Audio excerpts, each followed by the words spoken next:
gal was dreamy, Dobie. Once a gal was creamy, Dobie. Once a gal to call his own. Is she blonde? Is she tall? Is she dark? Is she small? Is she any kind of dreamboat at all? No matter, he's hers and hers alone. Dobie. I'm taking mathematics at school. I hate it. You take most of the trouble in the world today. What's behind it? Math, that's what. I mean, without math, there wouldn't be H-bombs or income tax or insufficient funds at the bank. Or Thalia Manager. Pay attention. Yes, Dobie, kindly pay attention. You, of all people, kindly pay attention. Remember, there'll be a quiz tomorrow, so come prepared for the worst. Class, with the exception of Dobie Gillis, you stay. I want to talk to you. Dismissed. Maynard, what are you doing here? Oh, I'm with Dobie. I mean, wherever he goes, I go. I mean, he's like my good buddy. Well, that's very touching, Maynard, but goodbye. Don't you want to talk to me, too? I want to, but how? Maynard, I believe a teacher's duty is to help her students all she can, but let's face it, in some cases, you just can't make contact. Gee, like, thanks, Mrs. Adams. Yeah, I'll wait for you in the park. If you're in any trouble, just like holler. I must say you have loyal friends. Oh, it's nothing. You're wrong, Dobie. It's something. Anybody who can inspire this kind of loyalty is pretty special. Yeah, I appreciate that, Mrs. Adams, but please, ma'am, could we kind of hurry it up a little? Thalia might be waiting for me. Now, there's another example of the way you endear yourself to people. Thalia Manager. Yeah. As for Maynard, honesty compels me to say that he is a trifle eccentric. Yeah. But Thalia, there's a hard-headed girl. Okay, carborundum. Yes. And yet she sticks with you. Well, no. Actually, she kind of throws me out all the time. But she kind of comes back all the time. Isn't that true? Yeah, I guess so. It's a fact, Dobie. Yeah. This is none of my business, I know, but I have eyes. I can't help noticing things. Thalia loves you. Maynard loves you. In fact, everybody loves you. Why? Why? Because you're special, Dobie. You're a very rare boy. And that's what's got me worried. How can somebody with your capabilities get such terrible marks? Yeah, that's a good question, Mrs. Adams. It bugs me. It really does. Well, it bugs me, too. Teaching is a calling, not a business. I'm here to help you, to guide you, to set your feet on a shining path into a beautiful, glorious future. Hey, that's beautiful. Very moving. Oh, hello, dear. This is my husband and my son, Dan, Dobie Gillis. How do you do, sir? How do you do? Hi, Dan. Hi. Well, I'll be going now, Mrs. Adams. Yeah. Yeah, but Dobie, remember, I am here to help you. Call on me any hour, any time. I'll do that. Nice to meet you, sir. Goodbye. Maybe the kid could come and live with us. Oh, Esmond, I have told you 1,000 times. Teaching is a calling, not a business. Exactly. That boy is worth every minute that I can give him. Well, I know a couple of other boys that like a little of your time, too. This boy and this boy. I stand corrected. And how are you, Lammy Pie? How was school today? I hate school. That's my boy.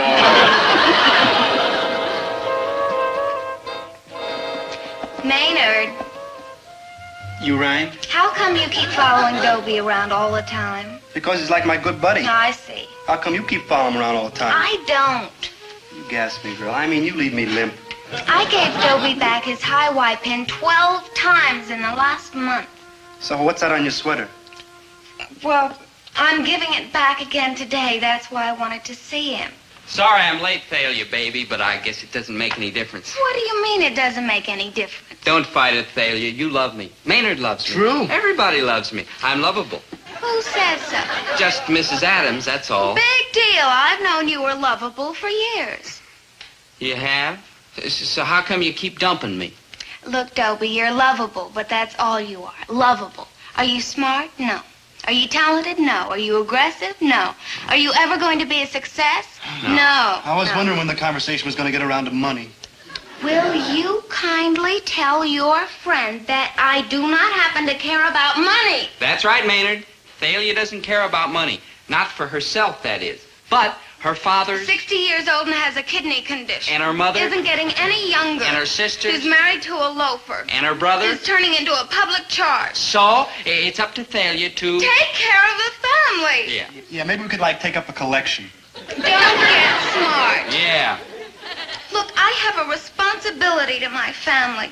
I mean, if my father hadn't put braces on my teeth and sent me to dancing school so I could be beautiful and graceful and charming the way I am, well, then maybe he wouldn't have a kidney condition. And you aren't helping anything. Me? Yeah, you. And you're going to be a poor man as long as you live, and here's your high white pin. Goodbye. Well, what are you doing that for? You'll just take it back next week. Don't forget, I'm lovable. Well, true, all right. You're lovable.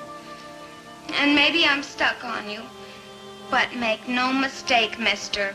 If I really put my mind to it, I can forget you completely. You know that, don't you? Thalia, you wouldn't. I would and I will, unless... Yes, my darling. Yes, my great tawny Quit animal. Central High and go to Willoughby Hall. Willoughby Hall? You mean that fancy prep school back east where those rich cats go? Thalia, what can you be thinking of? I'm thinking of your future. Look, you have one asset, one lousy little asset. You're lovable. That isn't going to get you very far. Thalia. You have to have contacts now at Willoughby I Hall. don't want to hear about it. I'm not going to go to Willoughby Hall or any place else. I'm going to stay right here with the woman I love. You're going to stay right here without the woman you love. Thalia, you're coming unglued. What a crazy idea, my going away to school. Now, just forget about it, because I'm not going to leave you, and there's no way in the world you can make me. Oh, isn't there?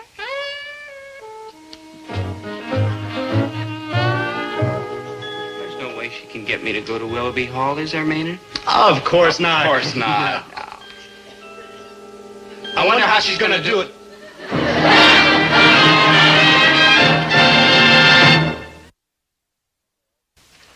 I gotta kill that boy.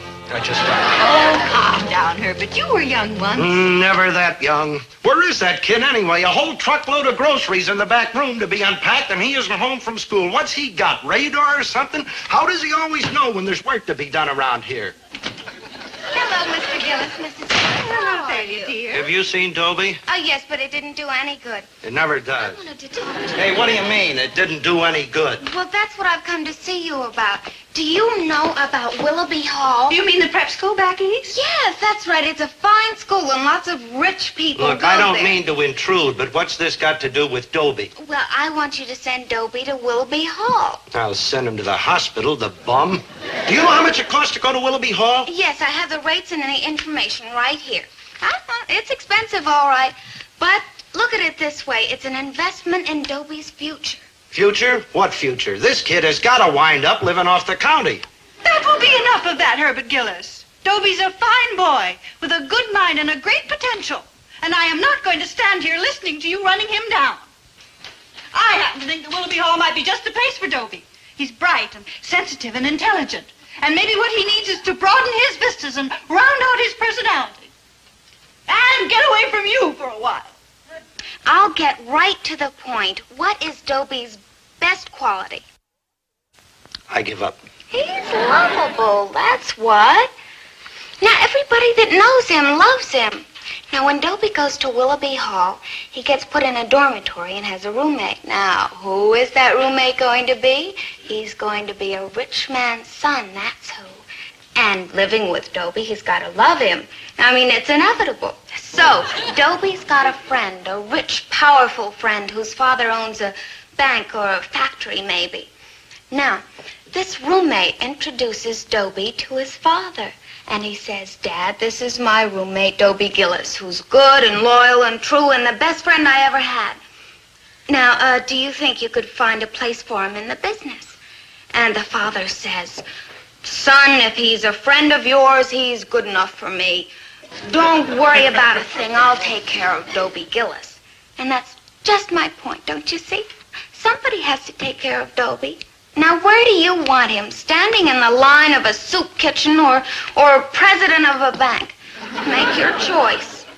I've made my choice. The answer is no. Very well, Mr. Gillis. It's on your conscience. I've done everything I could do.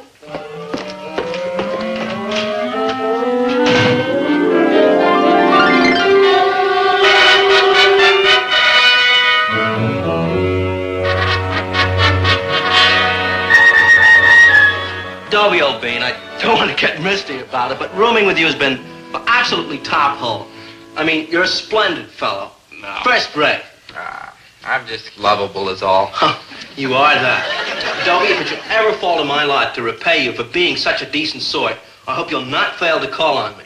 Shucks, Winthrop, just being lovable's enough for me. Hello, son. Popsy, what a delightful surprise. I happen to be in the neighborhood foreclosing a few properties, so I thought I'd pop in. Oh, how jolly. Popsy, I would like you to meet my loyal, true, devoted, kindly, dependable, lovable roommate, Dobie Gillis. Dobie, this is Dad, Winthrop Van Money VII. I'm honored, sir. Well, Gillis, anyone who's been such a loyal, true, devoted, kindly, dependable, lovable roommate to my son need never go wanting as long as there's life in this prosperous body. Gillis, you will start Monday as chief teller at the First National Bank. After an appropriate period of learning the business, well, I shall give you a little bank of your own. Thank you, sir. You're a real human being. Dad, what a pleasant surprise. Hello, son. I just happened to be in the neighborhood delivering some groceries and thought I'd drop in. Oh. Are you in the grocery line, Mr. Gillis? Well, in a small way, sir. Not anymore, Mr. Gillis. Not small. Any father of Dobie Gillis need never want for anything as long as there's life in this prosperous body. Tomorrow, sir, I shall buy you a chain of supermarkets extending from Key West, Florida to Fairbanks, Alaska, side by side, no spaces in between.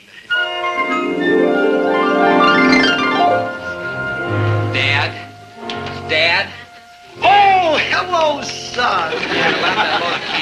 Skip it. That's not for you, because after all, you're loyal and true and dependable and kindly and devoted and lovable. Me? Son, your mother and I love you very much, and we want the absolute best for you no matter what it costs. Dad, you mean I can have that new pair of shoes? New shoes? You'll have shoes you never even wear. Now brace yourself for a wonderful surprise. You are going to Willoughby Hall. Willoughby Hall? Oh, no. Tut, my boy. Oh, no. Hang the expense. Nothing is too good for my son. No, I'm not going. I won't do it. Oh, yes, you will, because I love you, and I want the very best for you, and you go to Willoughby Hall, or I'll break that phone in that stupid head of yours. Nail, you manager, you are a rat. Yeah. A rat! Oh, that can only mean one thing. You're going to Willoughby Hall. You ought to know you fixed it, you rat. Oh, well, that's a fine way to thank me. Thank you for what? I'll be hundreds of miles away from you, one dreary, lonely, miserable day after another. Oh, you poor fool. Don't you want me to be your girl? More than life itself. Then go to Willoughby Hall, make contacts, be a success, and amount to something. But you love me. I know, but I can't be selfish. I've got to think of my family. You mean your His father's kidney condition. Isn't he getting any better? Well, I don't know, but it's hardly something you talk about. Of course, yeah. Now, look, Dobie, stop moping around. Willoughby Hall is your golden opportunity. Listen, Thalia, what if I settled down and turned over a new leaf? I mean, started getting good grades and everything. Good marks. Why, tomorrow we're having a math test that you're going to flunk with a big thud. I'm not going to flunk. I'm going to get 100 on it. Boy, you are sick. I mean, you need attention. If I get 100 on the math test tomorrow, will you let me stay here and be my girl? If you get 100 on it, I'll pull you all around town in a rickshaw. Never mind the jokes. Answer my question. All right, Dobie, if you get 100 in the math test, I'm yours. I'm going to do it, Maynard. I'm going to do it. You got a plan? Well, plan is too strong a word. It's more like hope. A little, thin, puny hope. Yeah, tell your old buddy. Well, Mrs. Adams, you know, the math teacher. Well, she said she wanted to help me and to call on her at any hour, any time if I was in trouble. Friend, you ain't never been in bigger trouble. Let's fly. Yeah.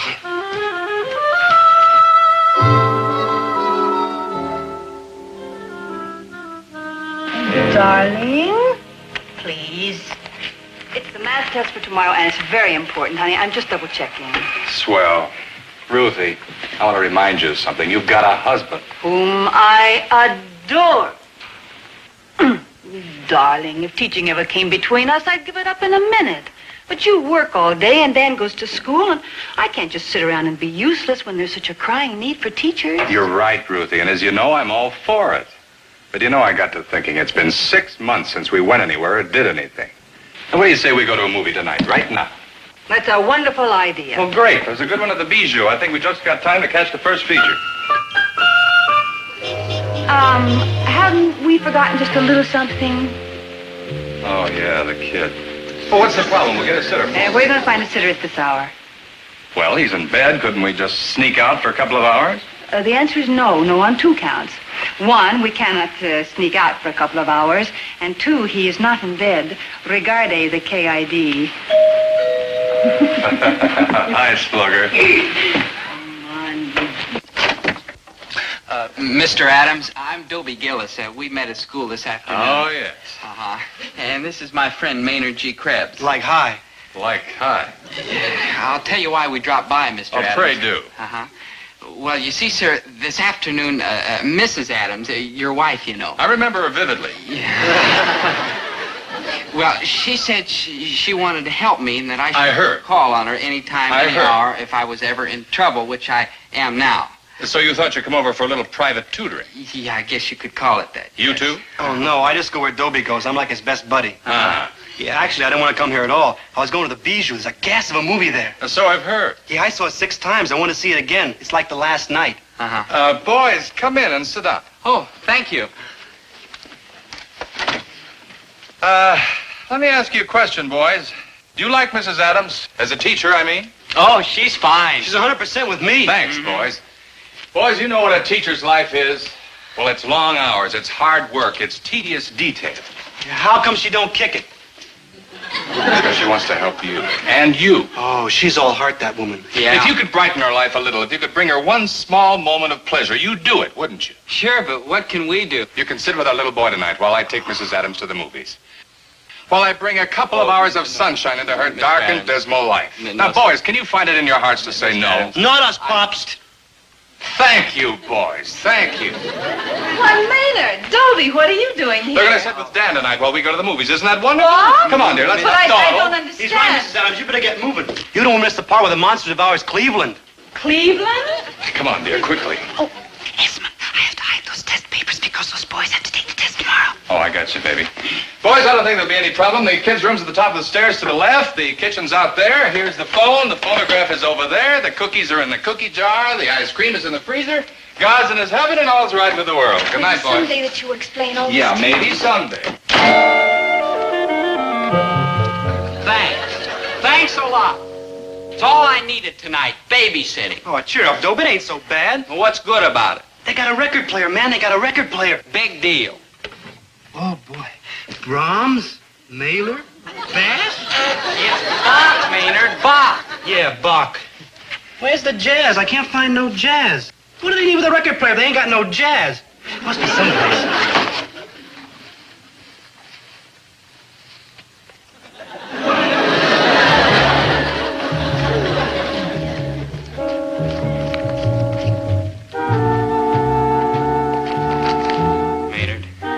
Maynard, do you believe in fate? Yeah. What's bugging you, man? Maynard, concentrate.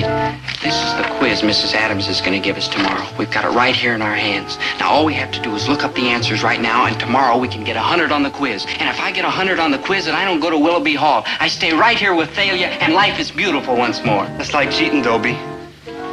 That's exactly what it is. Dobe? Let's do it? Right. But just this one. Just this one. Never. No. No. Get a piece of paper. This question, number 8.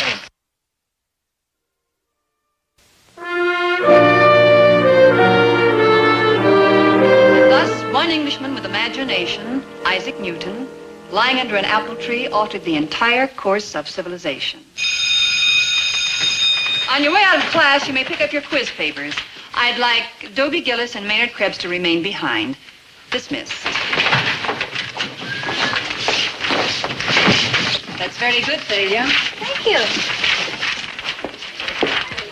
Well, why aren't you smiling, boys? It isn't often anyone gets 100 on a math quiz. 100? Dobie, let me see. Oh, Dobie, you said you'd do it, and you did. You turned over a brand new leaf. Oh, I'm so happy. You mean I don't have to go to Willoughby Willoughby Hall? Hall, no. I just thought it would be the best thing for you and for us. But now we can be together forever and ever and ever. Is there anything you'd like to tell me? No, ma'am. Nothing at all? No, ma'am. Maynard? I'm with Dobie. I see. That's all, boys. You make it. Let's go to the ice cream parlor. This calls for a celebration. Oh, and I've got a little shock for you. I'm buying.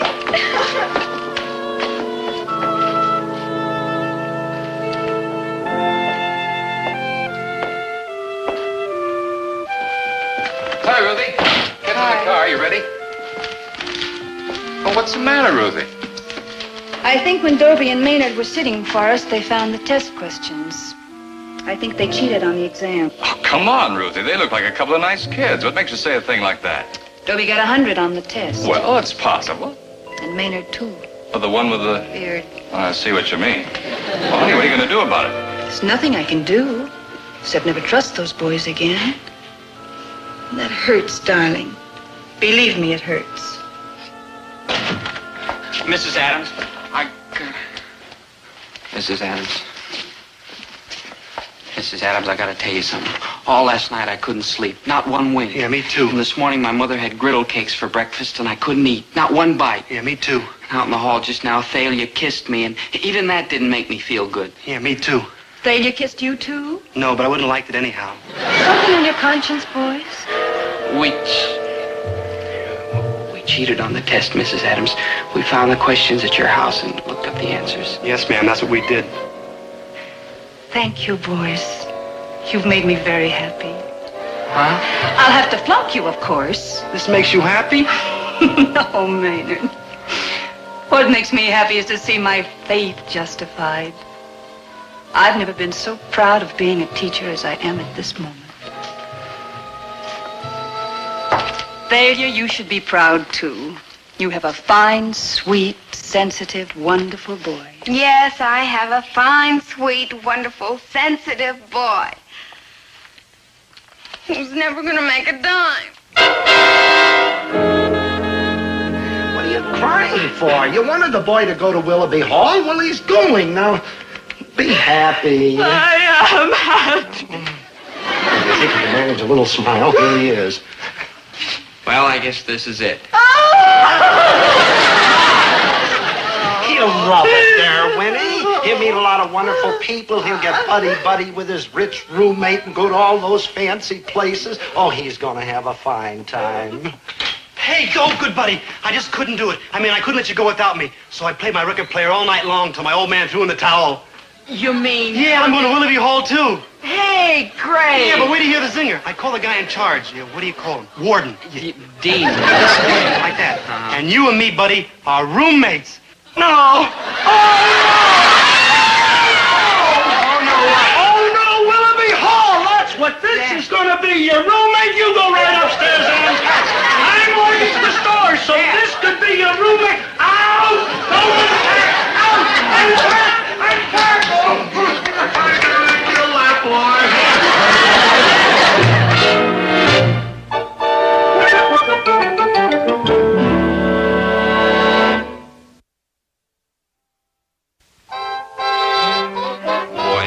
Everything up. How good, buddy? How? Number one, I flunked math. Number two, I missed out on going to Willoughby Hall and making all those contacts. 3, I lost Thalia. Yeah, but you still got me for your buddy-buddy. No offense, Maynard, that was number 4. 5.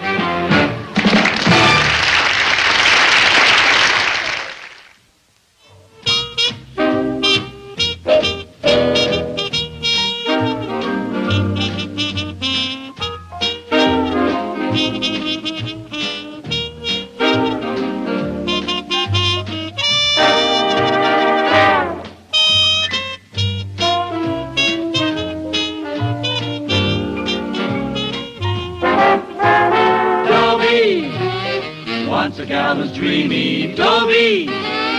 Once a gal was creamy, Dobie.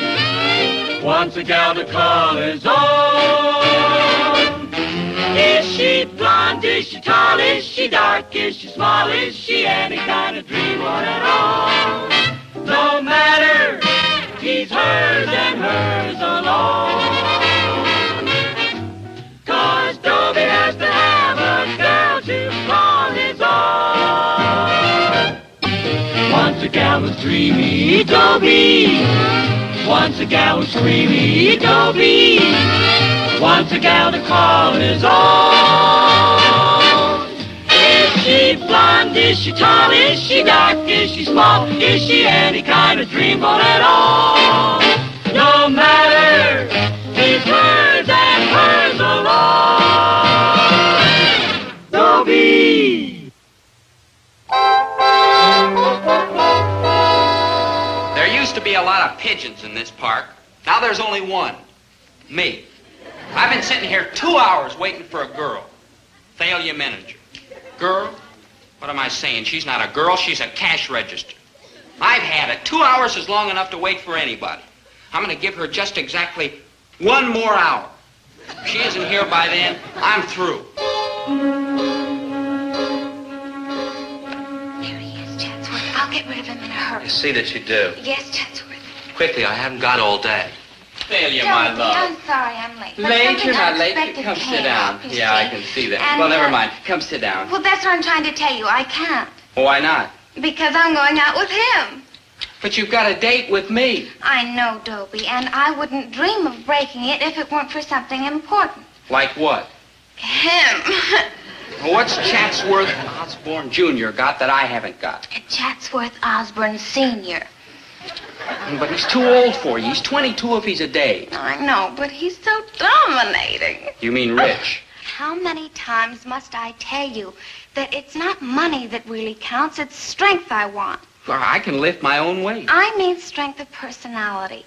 You see, money is just a symptom, but strength is it. Uh-huh. You see, and it's the positive thinking and power and domination in any relationship between a man and a woman. You see, one partner must dominate. Now tell the truth, Dobie. Could you dominate me? Well, I certainly can. Sit down. Sit down. Won't you sit down, please, Thalia, baby, honey? Goodbye, Dobie. Yeah, how about tonight? No. You're going with him, huh? But I can't help but he's dominating. But he's too old for you. Fool, don't you realize that when you're 25, he'll be 30? Goodbye. All right, goodbye. Goodbye forever. This is the end. Sorry I took so long to... Sorry, a fat lot of good that does. Can I call you tonight? Can I carry your racket? No, very well. Oh. Good riddance. Good riddance. I'm better off without you anyhow. I need you like I need oxygen, food, water, light.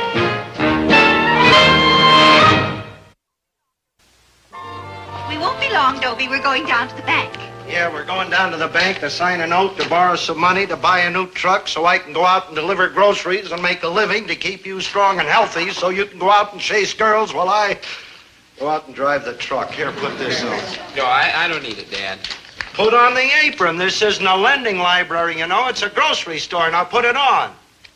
He doesn't need to put on the apron, Herbert. Stop bullying the boy. He can put it on for 15 minutes. Oh, okay, Dad, if it'll make you happy. I don't ask to be happy. All I ask is that you wait on any customers that come in and put the money in the cash register, which reminds me.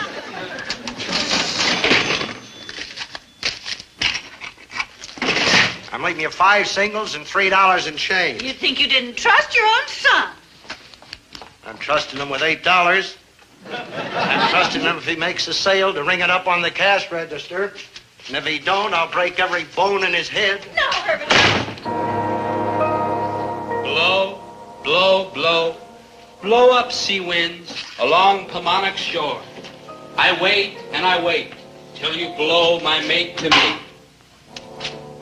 Oh, past, oh life, oh songs of joy. In the air, in the woods, over fields. Love, love, love, love, love. But my love no more with me. We together no more. Oh, failure, failure. Oh, hi. Yeah, homework. Walt Whitman, he was a poet. When lilacs last in the dooryard bloom. You like him too? A sublime master of the muse. Me too. I think he's the most. I mourn his passing. He was one of my dearest friends. You're kidding. You don't look that old. Dad, my boy, an exercise in the power of magnetic thought. Oh. Professor Dobkin, MPS. The initials stand for Master of Parapsychological Science. Oh. I do not boast. I merely present my credentials. Pleased to meet you, Professor. I'm Dobie Gillis. Dobie Gillis. Uh-huh. D-O-B-I-E, capital D, 1B, capital G, 2 L's and an S. Yeah. Very good. Congratulations, my boy. A splendid name. Thanks, but I didn't pick it. 5 consonants, 6 vowels. A wonderful combination. Yeah. But if I may suggest, I would add a capital K. Dobie K. Gillis. What for? Well, you see, the K is the symbolic balance between the D and the G. Oh. I explain all this in my lecture. You've heard my lecture, of course. Oh, no, sir, but I'd sure like to. When is it? Well, I'm not quite sure. You see, I haven't been able to find a hall. Temporary lack of funds. Just temporary, you understand. Oh, well, I understand lack of funds. But in the meantime, you could be studying my books. What books? In this case, Dobie K., I have the wisdom of the ages. Yeah? But wisdom, my boy, is power. Power can be evil as well as good. How do I know that you wouldn't use this power to amass a fortune for yourself or sway to your will the multitudes of women who could not resist your personal magnetism? Women? Dominate women? Girls, too? Oh, girls, be your abject slave. The briefcase, Professor. Open the briefcase. This handsome deluxe edition in all leather binding together with the free encyclopedia in 10 volumes is published by none other than the Society for the Promulgation of Parapsychological Science under the copyright of the government of the United States of America. It sells regularly for $187.50, hardly the cost of publication. Well, I can see it's a bargain, Professor. You know, Dobie K., I wouldn't sell you this set, not even if you begged me. No? Why not? Oh, my boy, you're not ready for it. No? But I'll tell you what I will do. What? If you'll promise to study. Oh, I promise. I will let you have volume 1 in this paperback edition for the ridiculous sum of $2. $2.99. Yeah, 99 cents. Here you are, Professor. Thank you, my boy. Thank you. The 10 Golden Rules to Success. Yeah, where's the part about the women? It's all in the book, my boy. It's all in the book.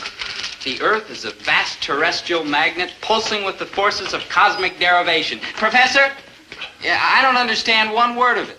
It's all so simple, Dobie K. What is the power, my boy, that turns this Earth? What is that vast power? Did I hear you say electrical magnetism? Right. Under your feet are vast magnetic currents. Now, all you have to do is to connect your personality with that vast magnetic power. Oh, I'd like to. How do I do that? It's so simple, Dobie K.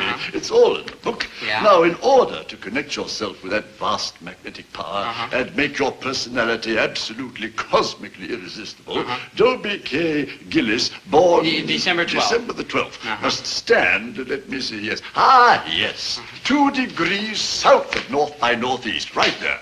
You mean I just stand like this and I can dominate girls? No, Dobie K. You must place the dominee, Dominee? the person you're going to dominate, in the receptive listening position.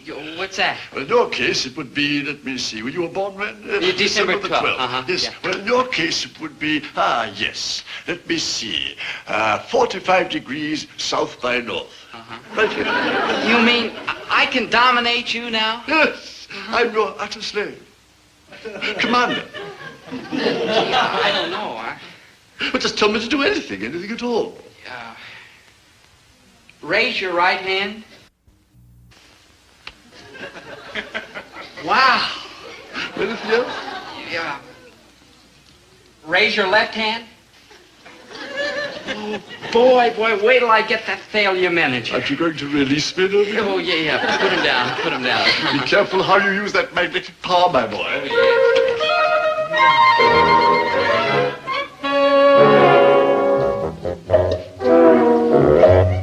You sent for me, Chatsworth? Oh, yes, I'm glad you made it. Look, we're not going out tonight.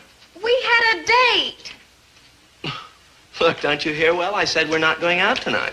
Why? Thalia, baby, you wanted a dominant male, didn't you? Yes. What does a dominant male do? He dominates. That's right, he dominates. Does he apologize? No. Does a dominant male explain? No. Does he come crawling? No. All right, let's bear that in mind, shall we? I don't explain, I don't apologize, and I don't come crawling. I told you we weren't going out tonight, and that's all you need to know. I'm a dominant male. Got it?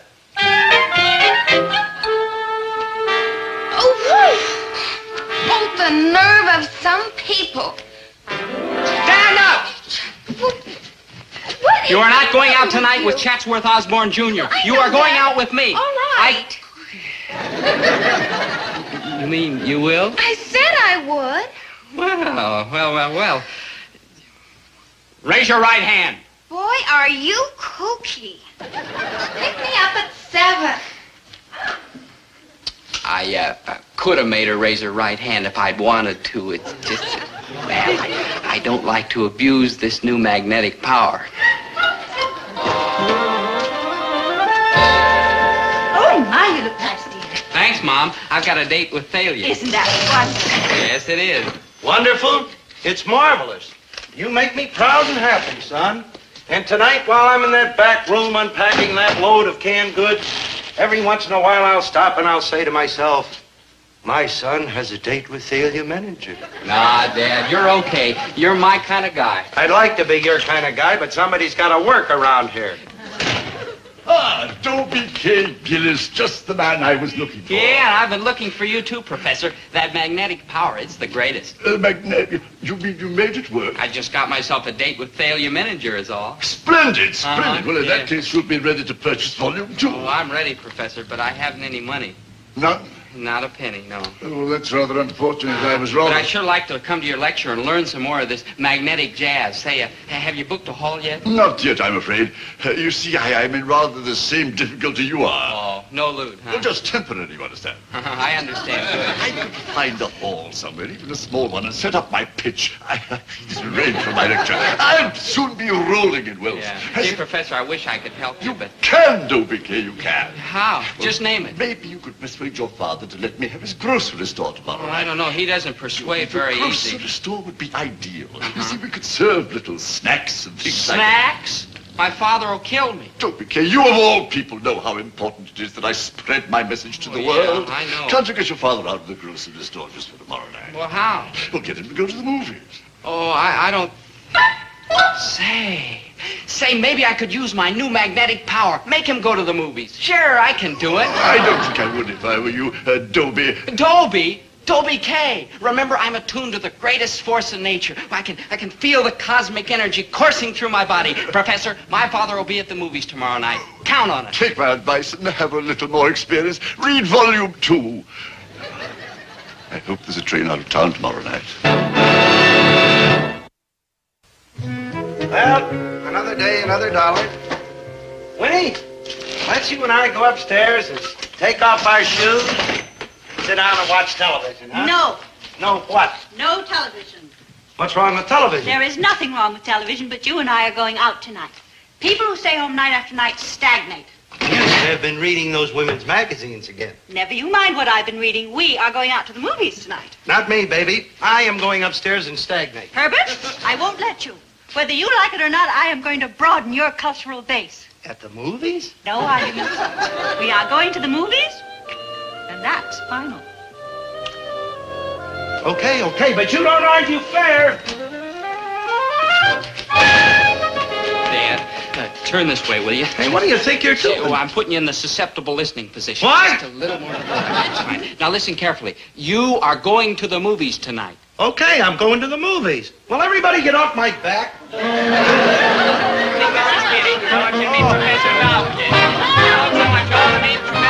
Welcome, everybody. Step right in. Only then will you be able to purchase this handsome set for your permanent library, all books personally autographed by the author.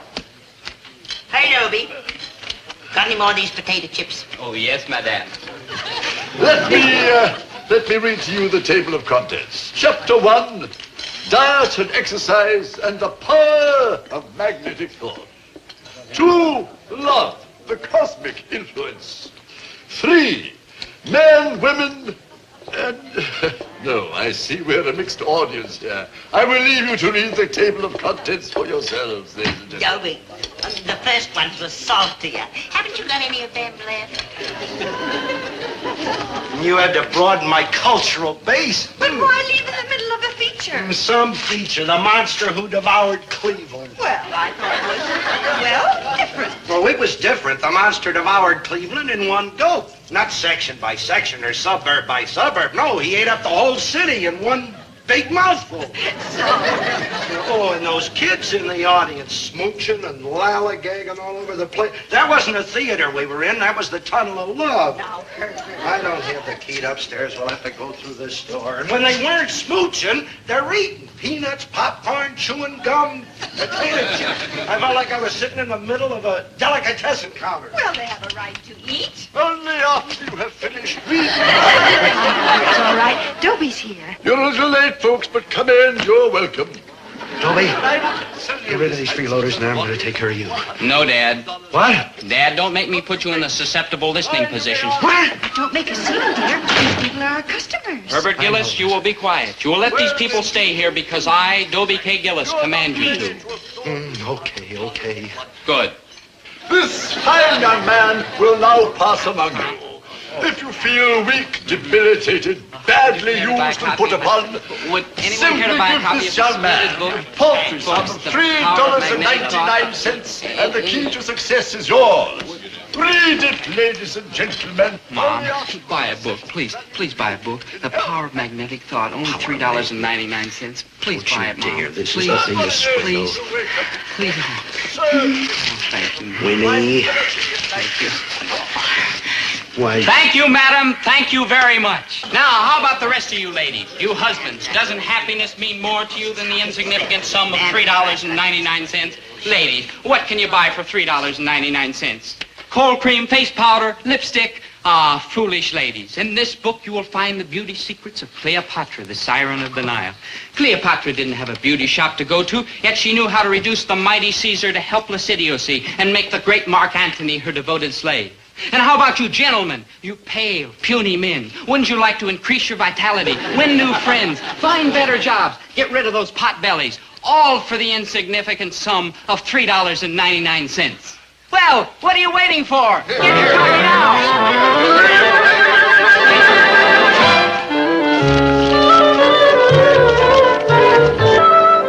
Sheer genius, Dobie K. Never in my life have I seen such a demonstration of magnetic power. Now listen, you old fraud, you. Dad, what are you saying? You shut up. I didn't mind it so much when you were just an ordinary bum, but now you're a swindler, too. Swindler? Why, magnetic power is a force that rules the world itself. Why, how do you think I got a date with failure last night? Not only last night, but tonight, tomorrow night, and the night after that. And how do you think I got you to go to the movies? Now, I don't know how you got the date with failure, chloroform probably, but you did not get me to go to the movies. Your mother did. No, Dad. I put you in the susceptible listening position. Dude. No, dear. Getting your father to go to the movies was my idea. It was all arranged before you came in. It was? Hello? Yeah, he's here. It's for you, Sven Galley. Hello? Hello, Dobie. Thalia. I'm not going to go out with you this evening. But you promised. I know, but Chatsworth Osborne Jr. just dropped in. Oh. So I won't be seeing you tonight. Oh. Or tomorrow night, or the next night, or the next night. Chatsworth Osborne Jr.? I'm sorry, Dobie. But what can I do? He's a dominant male. Yeah. Professor, all that stuff about magnetic power, it's not true, is it? All right, tell him. Your father's right, Dobie K. It's a fake, all of it. I'm sorry. Thanks a lot. My book's a fake, Dobie K., but you are not. Forget all that nonsense about magnetic forces. Your power is in yourself. I saw it at work tonight. Believe me, son, sincerity like yours doesn't come along very often. That's your power, Dobie K., the truth inside of you. Just a minute. What are you selling now? I'm not selling anything. I'm buying. I'm buying wisdom from this beardless youth. You taught me a lesson tonight, son. You taught yourself one, too. Believe in yourself and the world is yours. Well, maybe you got something there. I've got everything there. You'll get what you want in this life, Dobie, because you're true and loyal and honest. Have faith in yourself, my boy. Truth is the greatest power of all, and you've got it. Never doubt it, Dobie. Never. Juanita, be my own true love. Oh, that was just great, Chatsworth. Sing another song. Well, if I feel like it. Do you? Oh, yes, I believe I do. Good. For my next number, I will do Lord Jeffrey Amherst. It's an Ivy League song, you know. Oh, Chatsworth. I'm about to sing. Oh, Lord Jeffrey Amherst was a soldier of the king, and he came from across the sea. You! Me? Out! My dear young lout, you know what you're saying? I'm saying out. Oh, this is so exciting. Go ahead. Are you looking for a fight here? If you want to fight, I'll fight. Oh, I know you're intercollegiate boxing champ, and I know you'll knock me down. But each time you knock me down, I'll get right up and take another swing at you. And finally, you'll get tired knocking me down, and then I'll knock you down. Because, and hear me good, Chatsworth Osborne Jr., there's no way in the world to beat a man who doesn't care if you kill him. And I don't care, because if I can't have failure, I just as soon be dead. So come on, let's fight. Well, I think not, Dobie. Then out. Just one moment, please. Are you sure you know what you're doing? Out. All right, I'm leaving. I just wanted to make sure that you're sure. About what? About what you're doing. I know what I'm doing. I'm fighting for the woman I love. Oh, yes, that's fine and very noble, I'm sure. But in order to have this woman, you must dominate her. Do you think you can? Of course I can.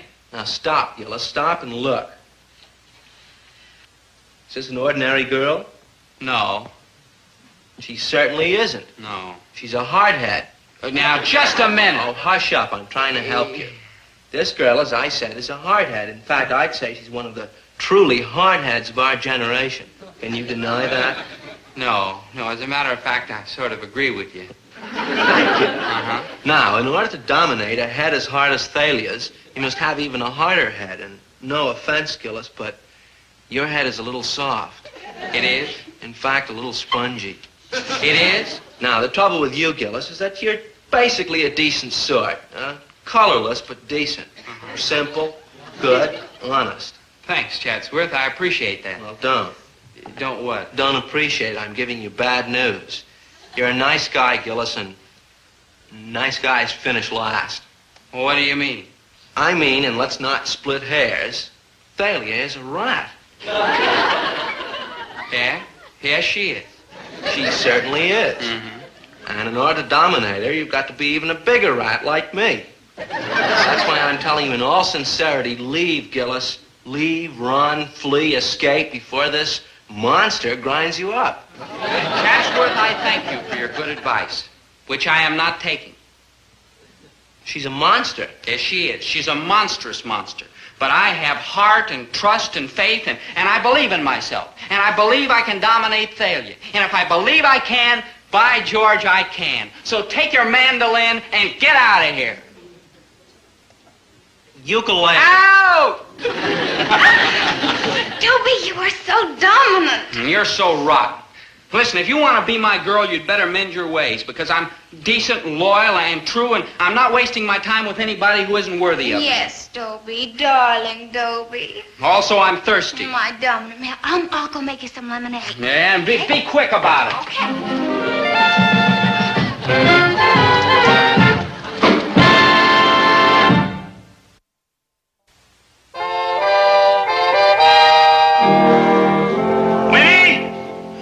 A new dress, every 6-8 months, a new dress. Oh, come here. You stand over there, Winnie. There. You are now in the susceptible listening position. Raise your right hand. Raise your left hand. Raise both. No. I am now completely dominating you, ain't I? Yes. You are completely within my power, aren't you? Yes. You do not want a new dress. No. Okay. I got one yesterday. Dobie,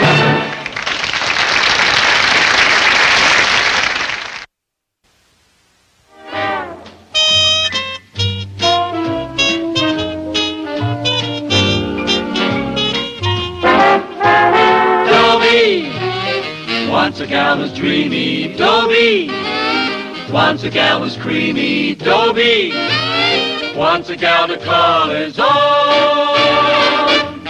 Is she blonde? Is she tall? Is she dark? Is she small? Is she any kind of dream or at all? No matter, he's hers and hers alone.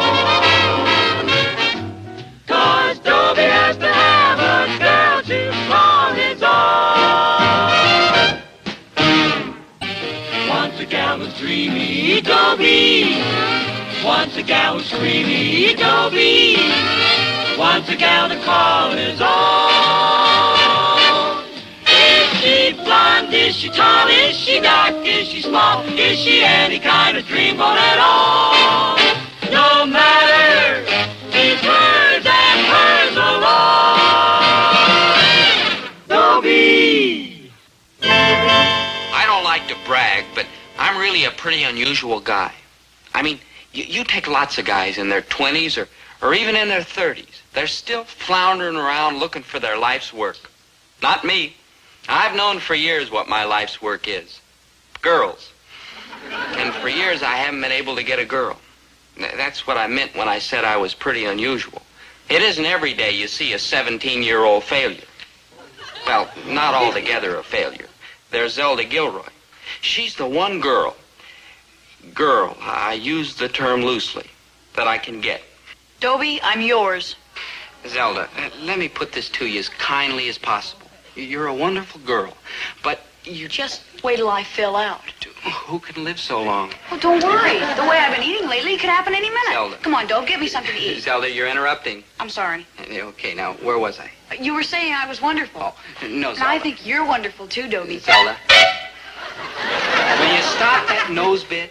You did it right back. Look, I keep telling you, it's a reflex. Like when somebody yawns. You yawn too. But watch.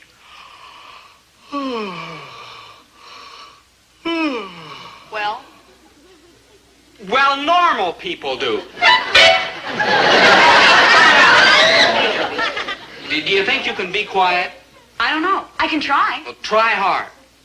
Now, as I was saying, you're a wonderful girl, loaded with personality and drive.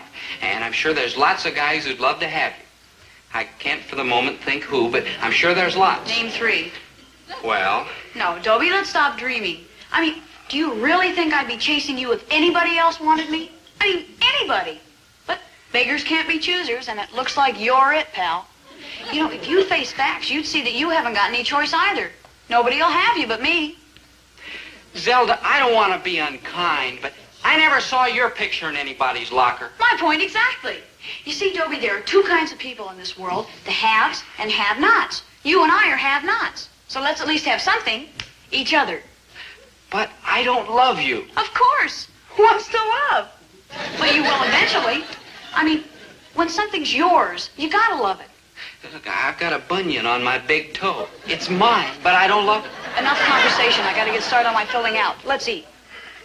You know I have no money. This won't cost you a cent. Yeah, free food? And the best in town. Free? Come on. Free?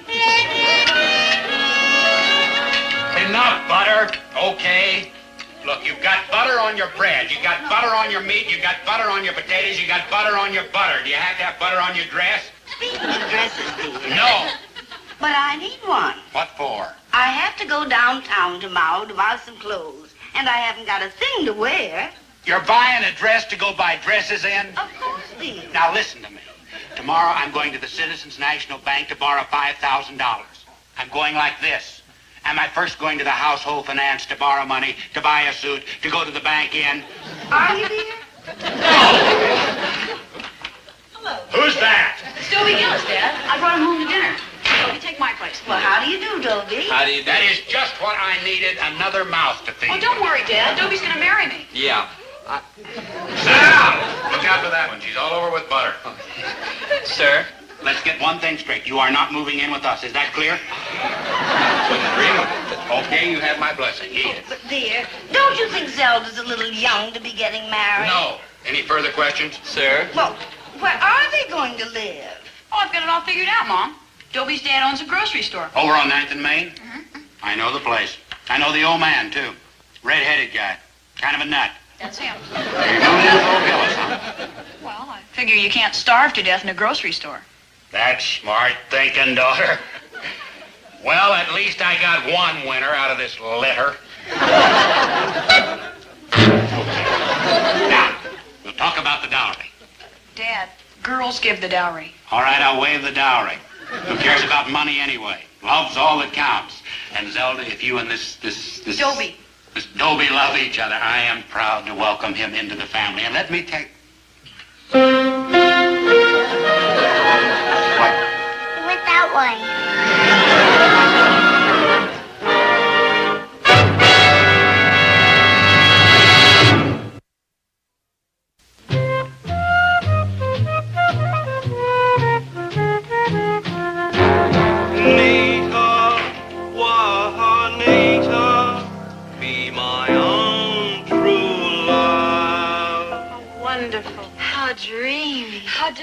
Yes, it was rather, wasn't it? Oh, you gotta be kidding, Daddy. Move over, make room for some jazz. Hey, now. You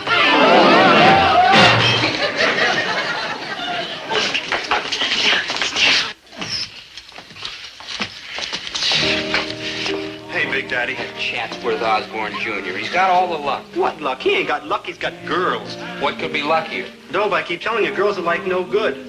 What could be better? They spend your money. I don't have any. And they like lying to you. I don't care. And they hit you. Maybe you, not me. Fine thing. Eat and run, and out the back door yet. Are you all right, Dobie? Fine, Zelda. Maynard, help me up. Maynard, the telephone bit. Affirmative. Are you sure you're all right, Dobie? Oh, fine, Zelda, fine. Now cut that out!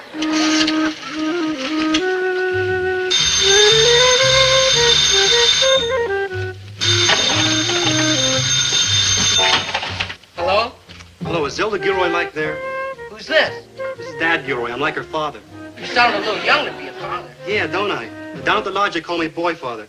Come on, get logging, man. Go fetch a chick. It's like urgent. Okay, Maynard.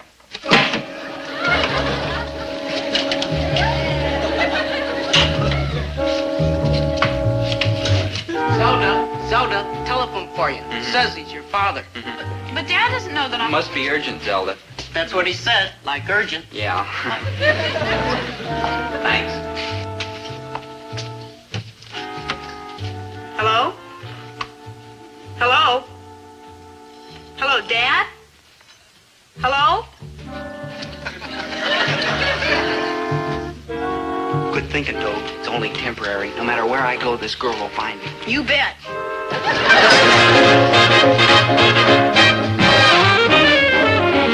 Oh, boy, that's Zelda. Say that again. Oh, boy, that's Zelda. Maynard. I really appreciate the way you're working around here, and I especially appreciate how you won't take any money for it. But do you have to call me Father Gillis? Get used to it, Father Gillis. That boy is mine. Watch. Zelda, dear. Yes, Mother Gillis? I know how devoted you are to Dobie, but isn't he a little young for any kind of permanent arrangement? Nonsense. Physically, he's at his peak. Mentally, he's already past it. He does seem to get a little dumber every day. Oh, that he does, don't he? Herbert! I'm sorry, Winnie.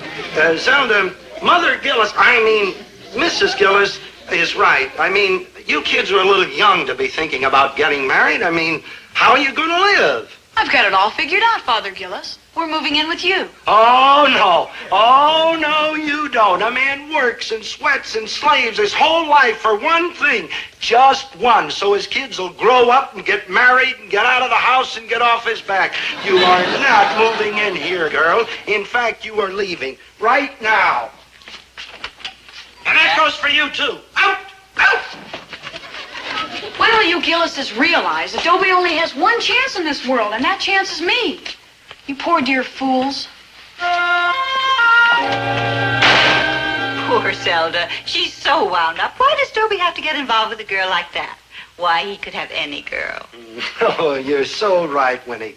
All over the world, there are millions of girls just looking for a guy who won't work, won't study, and don't have a penny in his pocket. Oh, he's a great catch, that boy. Just like a case of mumps. What do you like thinking, Dobe? I'm thinking about giving Zelda a convertible. Crazy. Hey, you crazy? You figure if Zelda had a new convertible, guys like Chatsworth Osborne Jr. would give her a big rush? If she had a convertible, I would myself. Sure. Now, what else would make a girl, even Zelda Gilroy, attractive to guys? God, I'm going to give her a swimming pool, too. Dobe, how are you going to give Zelda a swimming pool in a convertible? Maynard, you're going to help me. Oh. And while Hey, you crazy? We're going to make Zelda an heiress. We're going to give her old man a big fortune from some rich millionaire uncle, like his Uncle Max, rest his soul. What Uncle Max? Maynard, we're going to plant a rumor. A genius. That's what you are, Dobe. A teetotal, genuine genius. Yeah. Hey, look who's coming. It's fate. Hi, Chatsworth. Hi, Al. Girls. Hey, you fellas heard the latest? Quiet, blabbermouth. I thought we were going to keep this to ourselves. That'll be all, girls. Yes. Well, hi, chaps. What is the latest? Well, what? Well, I suppose if you promise to keep your trap shut, yes. No, you're kidding. Old man Gilroy. $1 million? It's tax-free. And a brand new sporty red convert. Mm-hmm. Maybe she'll buy it from your old man, Al, if she don't prefer foreign cars. And a swimming pool? A beautiful kidney-shaped pool with underwater lights, yes. Uh-huh. They're just making it up. Yeah, sure, that's right, fellas. A big joke, but you were too smart for it. Yeah. So it is true. Skinny Zelda Gilroy? Al, baby, you're speaking of the woman I love. Yeah. Me too. I gotta hand it to you, Dobe. Well. I mean, when some fellas get an idea in the head, it goes round and round in circles. But with you, it's different. I know. When you get an idea in your head, it goes right to the point. Thanks, Maynard. More or less. Yeah, but that Junior Osborne cat's loaded. Why do you flip when we tell him Zelda hit pay dirt? Ah, that was my master stroke. You see, Maynard, the reason Chatsworth is suddenly so interested in her is because now he thinks they've both got money. It's like, who does a man like, say, Mr. Vanderbilt marry? Mrs. Vanderbilt. Who was she before she was Mrs. Vanderbilt? Same chick. Maynard, follow me. Now, people with money search out other people with money. They stay in their own class, in their own social and economic group. Like horses? Yeah. Horses? Yeah. Take a rich boy horse that just won the Kentucky Derby. You don't find him hacking around with some broken-down lady horse who's been slogging through life with a milk wagon. That's right, Maynard. Crude, but right. And cars. Now, them big high-power jobs. Would they be caught dead in the same showroom with a low-price 3? No, now... Yeah, and cows. With a blue-blooded heifer mingled so... Maynard, please! Enough. Now, the main thing is that a fellow like Chatsworth Osborne Jr. is always afraid girls are after him for his money. But now he figures he's got no reason to be scared of Zelda. Even pigs! A pedigreed hog! The whole principle's very obvious. Maynard, thank you for showing me the big picture. Anytime. Now, look, Chatsworth will take Zelda off my hands because we're working on an infallible theory. Rich attracts rich. Rich attracts like poor, too. True. Come to think of it, rich attracts like everybody. Come to think of it, I just hope Zelda attracts like somebody. Like anybody. No. And stop phoning me here. And you stop pestering me on the street. In short, Chatsworth Osborne Jr. Drop dead. Chatsworth Osborne Jr.? Look, first you tell off Alfred Wilson, whose father has the biggest auto agency in town. Now the son of the president of the bank where I'm trying to float a loan. You get on that phone, call him back, tell him you'll date. I will not. I'm Dobie's girl. You get on that phone. If that's anyone besides my darling Dobie Gillis, you tell him to drop dead. Zelda, listen to me, please. There are 6 of you. You are the oldest. You have got to go first, and soon. So get on that phone. Hello? You Dobie Gillis and drop dead. Who? Oh. Dad is for you. It's from the bank, Mr. Osborne Sr. If that Mr. Osborne tells you I have to date his son, you tell him I'll run away from home first. Yes. Hello there, Mr. Gilroy. How are you? Thanks. How are you, Mr. Osborne? Sir? Are you very busy, sir? What? Are you too busy talking about your loan? No, I don't mind talking about the loan now. Well, if you could see your way clear. Would you just let me take the phone into the next room, please? What am I, some kind of chattel or something? If you're going to just sell me like some horse or some cow. His son wants to date you, and he wants to give your father that bank loan. All of a sudden. Why? Why all of a sudden should such strange things happen to us? Why would Chatsworth Osborne Jr. and Alfred Wilson want to date you? Because I'm gorgeous, that's why. Strange things have been happening all day long. In the market, on the street, in the laundromat. People I hardly know stop me and ask me when we're going to Paris. Paris? We all going to the funeral, Ma, or just you and Daddy? Funeral? Uncle Max's. Uncle Max? We don't have any Uncle Max. Daddy's Uncle Max. Why, sure, all the kids in school say he's the one that left us all that money. What money? Which money? We don't have any Uncle Max. Not anymore. He died. In Paris, France. Yes, I sure will. Drop in on you first thing tomorrow morning. C.O. What's going on around here? Is everybody crazy, or is it just me? Imagine, last year when I asked for a loan, he practically threw me out of his office. He said all I had for assets are a lot of dollars, most of them unpaid for, and now he is begging me to take twice as much. I want to enlarge that shop. I'll put in 3 or 4 lathes. We'll double the volume. Rich. We're going to be rich. You sold me your own flesh and blood. What are we, some kind of savages in the jungle? If you think I'm going to date that Chatsworth drip just because his father gave you some... What is she talking about? You tell me and then tell me when we all rush out for passports. Passports? We'll have to bury him, won't we? The least we can do after he left us all that money. What? I don't have the money yet. I'm going to see him tomorrow morning to draw up the paper. Anyhow, why would I want to bury him? You never tell me anything until the last minute. I never even knew you had an uncle. Poor man. Poor Uncle Max. You're not going without us, are you? Where? To the funeral. In Paris, France.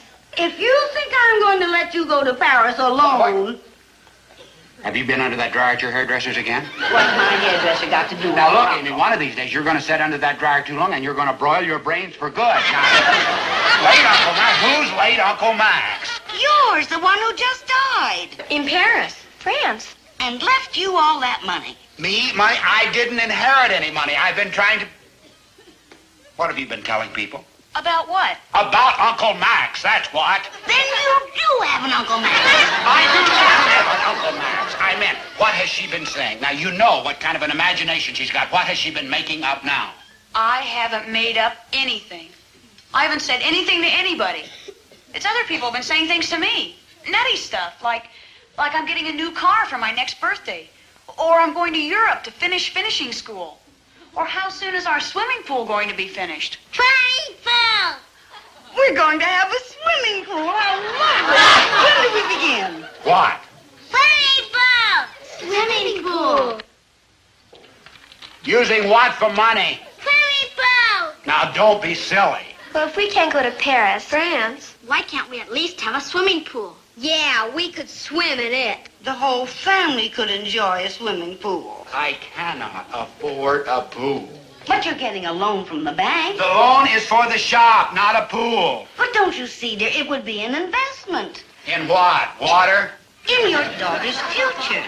With a pool, there'd always be plenty of boys around. You're the one who keeps worrying they'll never find husbands. Well, what better way to bring men around? And someday, when they're all married, the pool will still be here, and you and I can swim in it. No.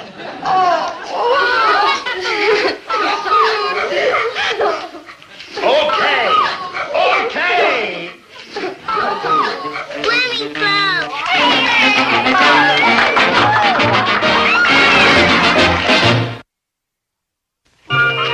Hi, Mom. Dad. Like hi. Hello, dear. What you got to eat, Mom? There are sandwiches upstairs. What kind? If you don't like our sandwiches, why don't you eat at home? Oh, they're worse.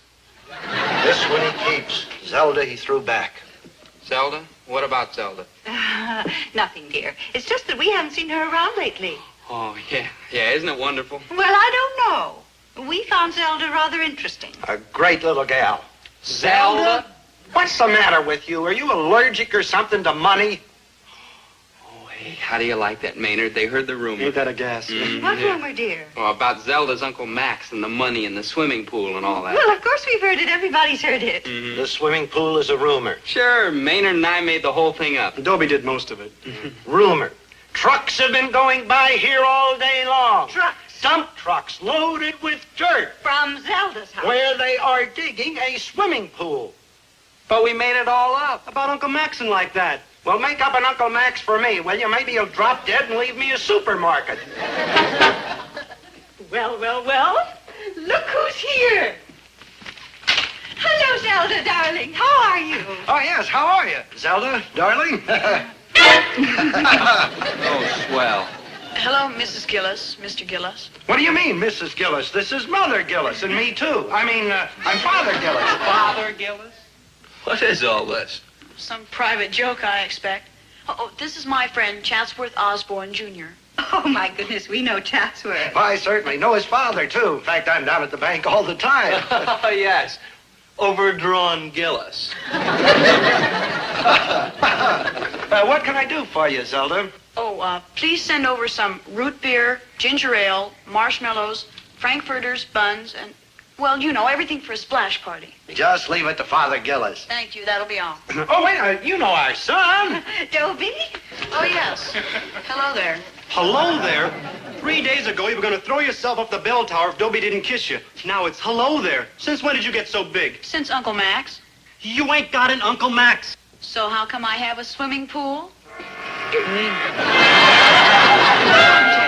Goodbye, chaps.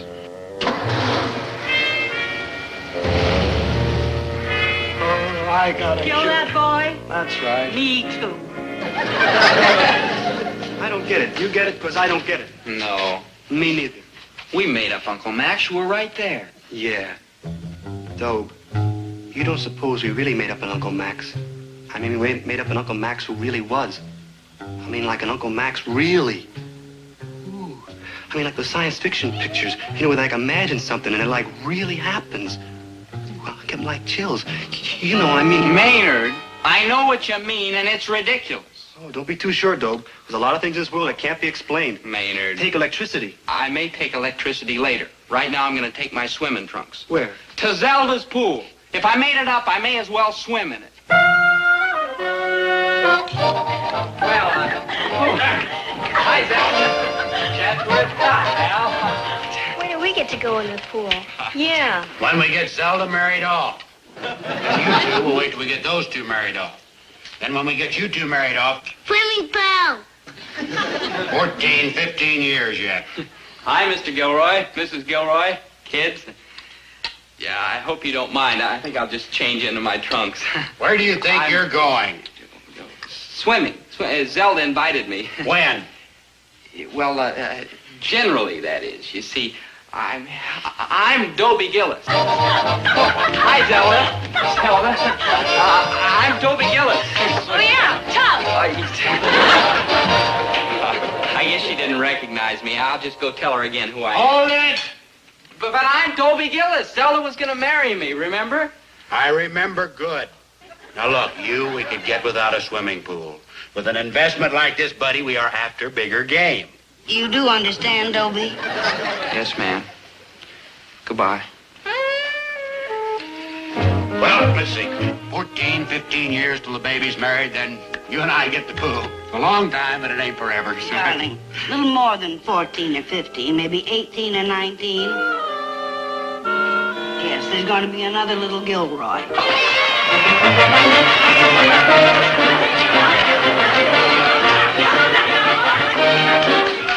I wonder if I'm too old to join the French Foreign Legion.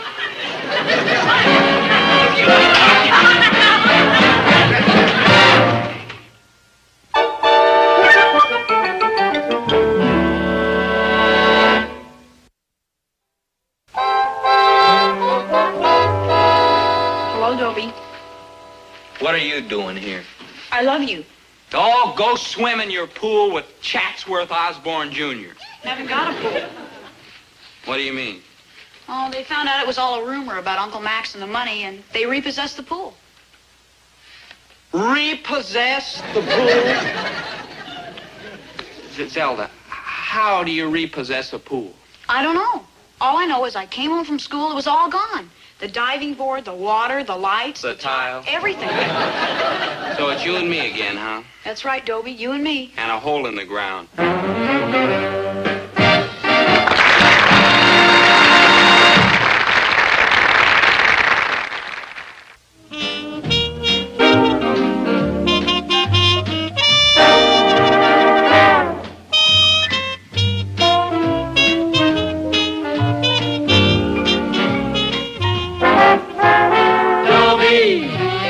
Once a gal was dreamy, Dobie. Once a gal was creamy, Dobie. Once a gal to call his own. Is she blonde? Is she tall? Is she dark? Is she small? Is she any kind of dream or at all? No matter, he's hers and hers alone. 'Cause Dobie has to have a girl to call his own. Once a gal was dreamy, Dobie. Once a gal was creamy, Dobie. Once a gal to call his own. Is she blonde? Is she tall? Is she dark? Is she small? Is she any kind of dreamboat at all? No matter, he's hers and hers alone. Dobie. My feelings about Thalia Menninger are all mixed up. Sometimes I feel one way, sometimes I feel another. Sometimes I feel both ways at once. Like I say, my feelings are all mixed up. Thalia Menninger's feelings about me, on the other hand, are clear. Crystal clear. Dobie Gillis, I hate you. Thalia, you can't mean it. I certainly do. I hate you. But why? Because I love you. I'm a little confused. Why, it makes all the sense in the world. Now, what do I want most out of life? Money. All right, smart apple. Somehow this is going to get around to your father's kidney condition. I feel it. Well, listen, my father worked hard to make me beautiful. Let's take braces, for instance. By all means, let's take braces. Now, look at this smile. Gorgeous. True, gorgeous. Why, do you know how much money my father spent to put braces on my teeth so I could have a gorgeous smile? Oh, a fortune. But worth every penny. Now, look, Dobie, in all conscience, how can I use beautiful, expensive teeth like these to capture a pauper like you?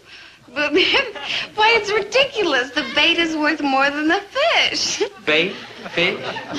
Thalia, I'm still a little confused. No, you'll always be a little confused, and that's why you'll always be a pauper. To get rich, you need a quick, sharp mind, and... well, you're all muddled and mixed up and confused. But you love me. And that's why I hate you. Oh, if I didn't love you, I'd be going with someone with a brilliant future. Someone who'd represent a fair return on all the money invested in these teeth and head and this body. Tough, Thalia. But what are you going to do? We're stuck for each other. You're stuck, Buster. I'm packing you in. Thalia, if you give me back that high-Y pen once more, you're going to break the catch. And where am I going to get the money to fix it so you can put it on again tomorrow when you take it back? Now, I told you, Dobie, we are through. Forever. Goodbye. Thalia! Thalia, you can't be serious. You're kidding, aren't you? Thalia? Yep, she did it. She broke the catch.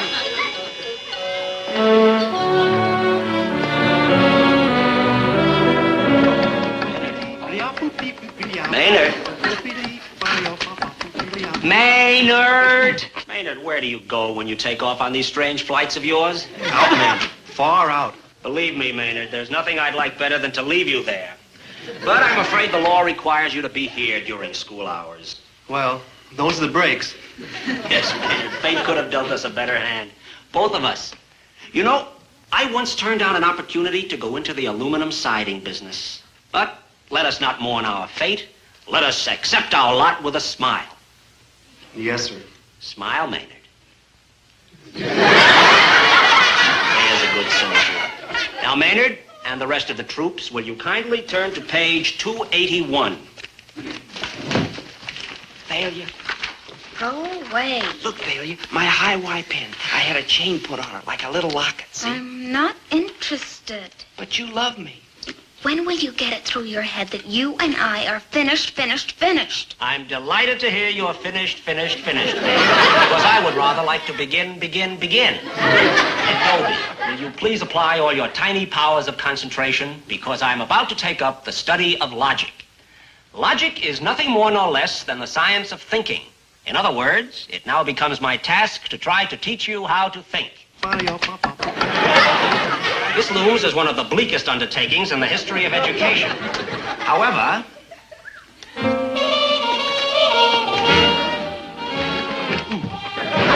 Magruder's class. I was told to report to Mr. Magruder's class. yes, this is Mr. Magruder's class. I am Whitney. How do you do, Miss Whitney? Not Miss Whitney. Whitney. Whitney what? Just Whitney. No other name. Oh, I have another name, of course. Good. But I never use it. Oh? I have to make an impression fast. You're succeeding totally. Good. I lack security, you know. You lack something. I just moved to town. In the past 4 years, we've lived in 5 different towns. It's because of my father's business that we have to move from town to town. I see. He builds bridges. There's oodles of money in bridges. How very pleasant. Perhaps, but money won't buy security. Here I am in a new town, a new school. By the time I grow organized in this town, we'll be moving to another one. That is why I must snatch security where I can. Whitney, I'm sure all of us in this class, in fact, in the entire school, join in wishing you success.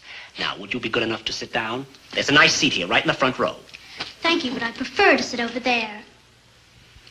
May one ask why? I like the looks of that boy. Look at that face. He has no guile. He won't betray me. I need a boy like that for my security.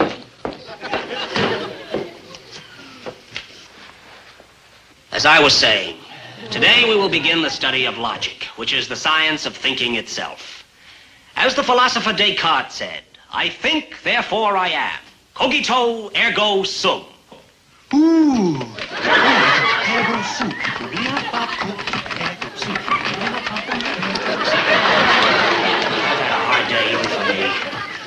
Read pages 281 to 293 tonight. We'll begin tomorrow. Right now, I'm going to the psychologist's office and lie down. Class dismissed. Fellow, Yes, ma'am? you'll do. You may go steady with me. Isn't this a little sudden? Look at me, fellow. I'm rich, beautiful, and glamorous. To you, I represent the fulfillment of your wildest dreams. To me, you represent security. Why, shilly-shally? Here is my hand. Just a minute. Just a darn minute. It just so happens that this man is mine. Yesterday, you told me I was a dumbbell. Which you are. Oh, yes, you are, fellow. How come everybody wants him if he's so dumb? He's a dumbbell, but he's my dumbbell. So keep your cotton-picking hands off. Well, why don't we let the dumbbell decide for himself? Because he's too dumb. Good point. Now, just a minute. Just a darn minute. Don't dawdle, fellow. Make up your mind. I need my security in a hurry. Well, I've got to think. Yeah, me too. I love Thalia. Always have. Yeah, but she keeps dumping you. But she always comes back. And dumps you again. True.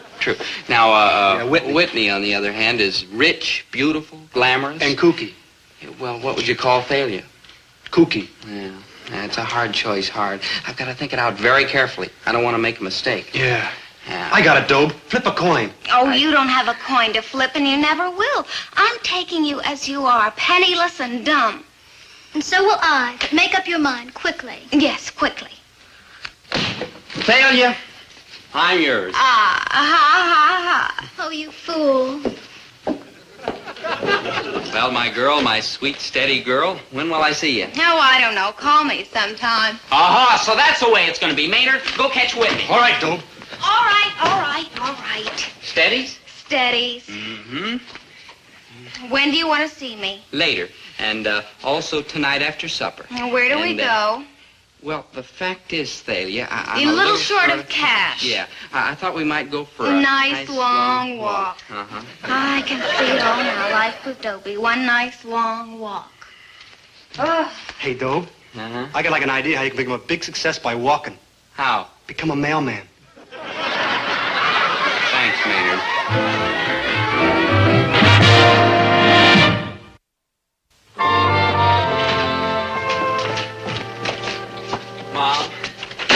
Mom, would you say I was a dumbbell? Of course not. Ask me, boy.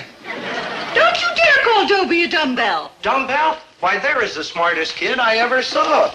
Never does a lick of work, never opens a school book, sleeps 14 hours a night, chases girls all day. How smart can you get? Now, Herbert. He isn't waiting to die to go to heaven, you know. He's having his right now. Oh, Herbert, that's not fair. This boy's got it up here. He's really got it. You and I are the dumbbells, working and sweating and suffering. Oh, I suffer, Dad.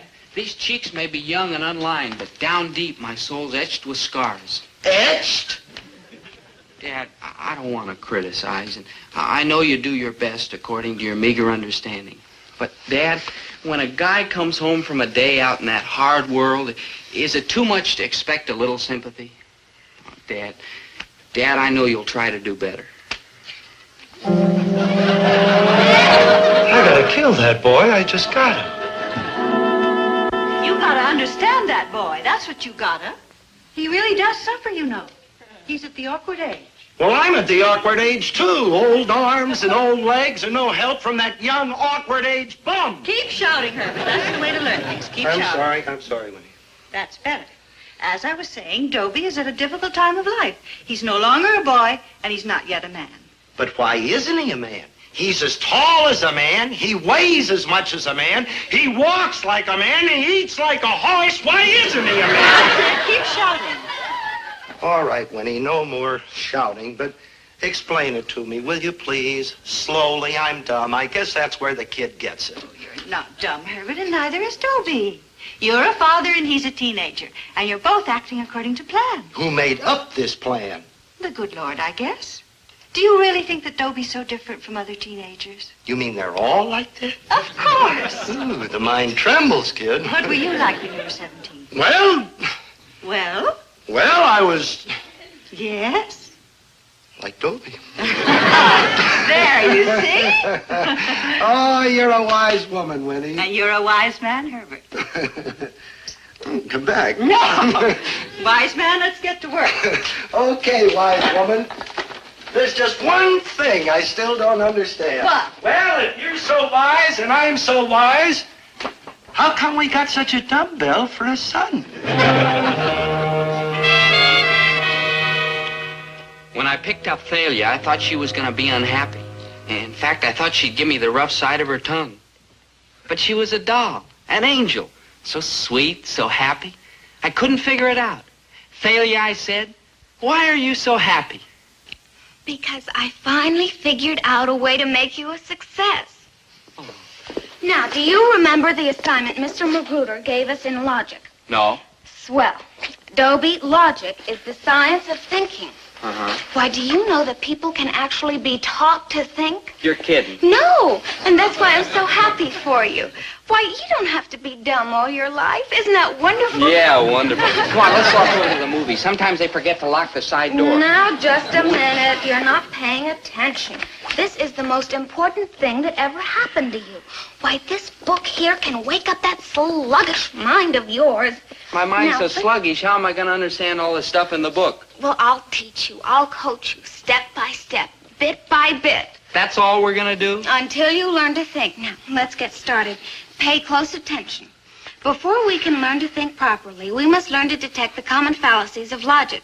A fallacy is simply a false argument. Unfortunately, there are a great many fallacies being spread around daily, and most of us have not learned how to distinguish what is false from what is true.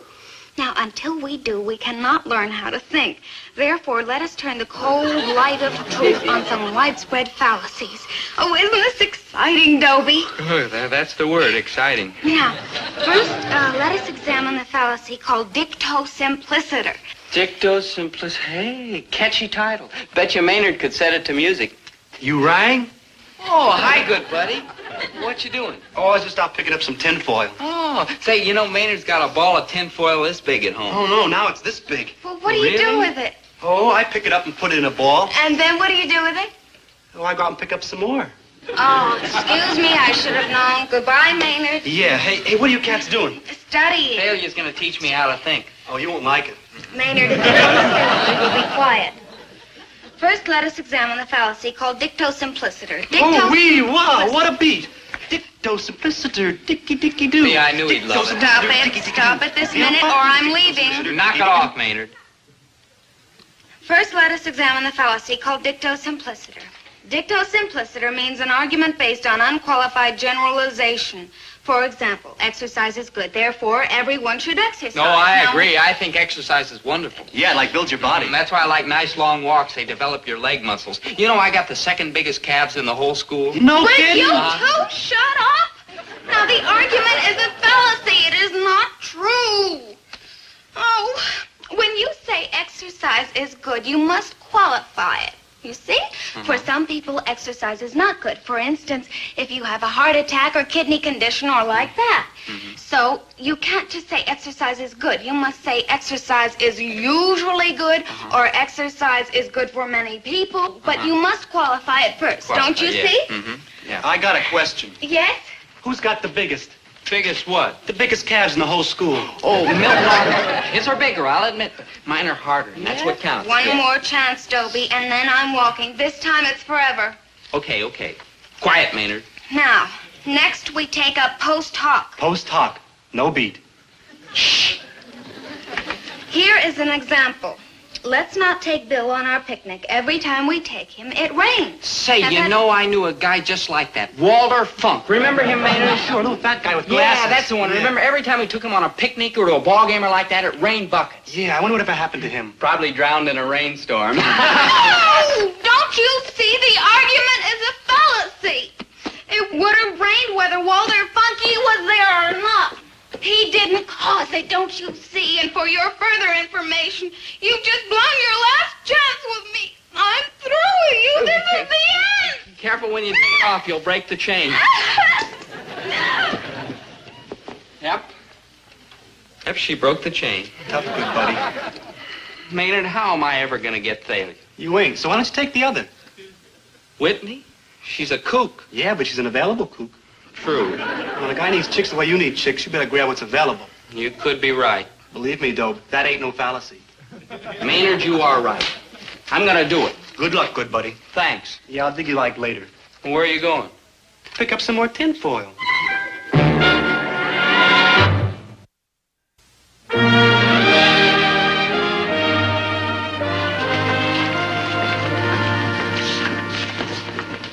Hi, Whitney. Hello, fellows. Whitney, I don't mean to pry, but have you found the steady guy yet? No, and the sands of time are running out.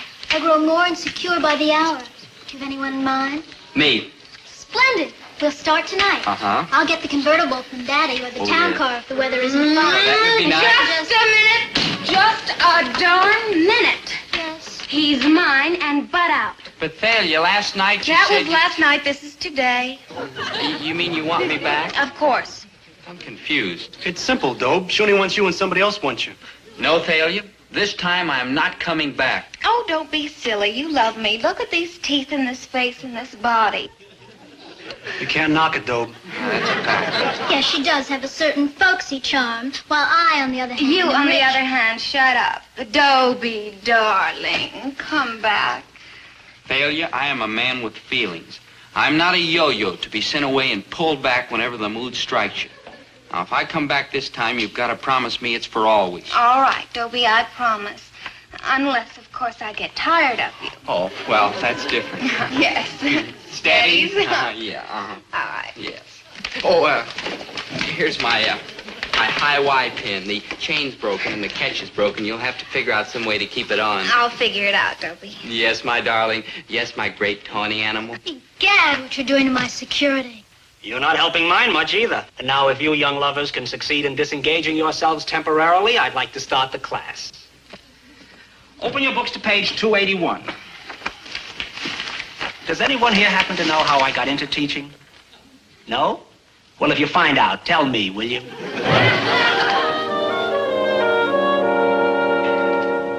All right, Herbert, here he comes now. You're on your own. Winnie, I am not... You better. Are you threatening me? You bet. And I'll be waiting upstairs. Ah, come on in here, boy. Am I glad to see you? You are? Yeah, come on, boy. Let you and I have a heart-to-heart talk and get to understand each other better. Dad, I've got a date. Break it. With Thalia. Break it. You're kidding, of course. I said break it. Your mother wants us to have a heart-to-heart talk and get to understand each other better, and by George, that is what we are going to do. Dad, listen to me. What do we want to understand each other for? Well, we've got such a solid relationship now. Good, clean, honest hostility. I mean, we know where we stand. Why louse it up? You know something? You're right, boy. Sure, Dad. See you later. See you later, too. Oh, Dad, I don't suppose you'd let me have some money, would you? That's my Dobie who said that. You mean you will? I mean, get out of here before I kill you. Good old Dad. Hi, Mom. Hi, dear.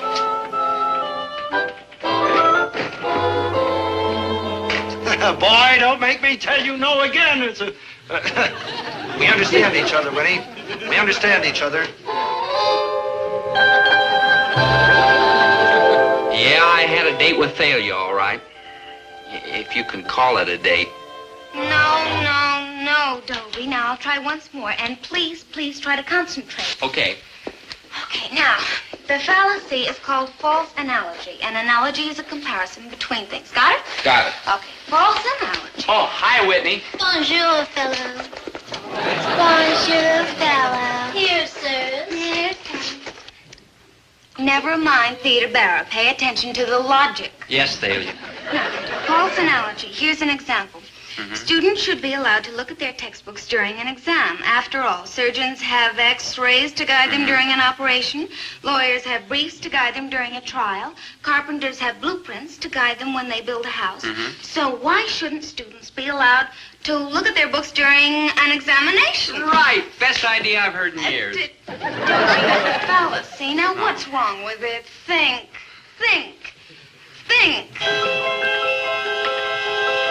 Sure, it's a fallacy.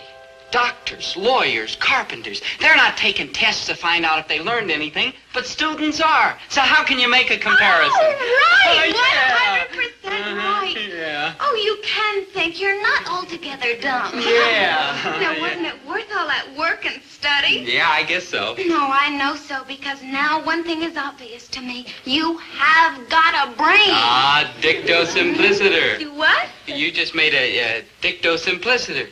How can you say flatly that I've got a brain? You've got to qualify it. Say I might have a brain, or it's possible I have a brain, but you haven't got enough evidence to make a generalization. Oh, I've got enough evidence. You don't have to eat a whole cake to know it's good. Ah, false analogy. I'm not a cake, I'm a fella. Well, my goodness, you have learned your logic. I'm proud of you. Well, right before my beautiful eyes, I've seen a lump of clay turn into a thinking machine. Yeah, I'm kind of proud of myself. And I am grateful to you, Thalia. Really, I am. For teaching me how to think. Oh, forget it. Well, what should we do now? Well, I don't know about you, Thalia, but now that I've learned to think, the first thing I'm going to do is dump you. What? Yeah, I'm leaving you. I'm thinking at last, thanks to you. And I'm thinking I got no future with you. Oh, but you love me. True. I love you, and you love money. So maybe you stick with me a few months, maybe even a couple of years. But finally a guy with money comes along and takes a look at those beautiful eyes and those teeth and that head and that body, and it's goodbye, Dobie. So let me say it first. Goodbye, Thalia.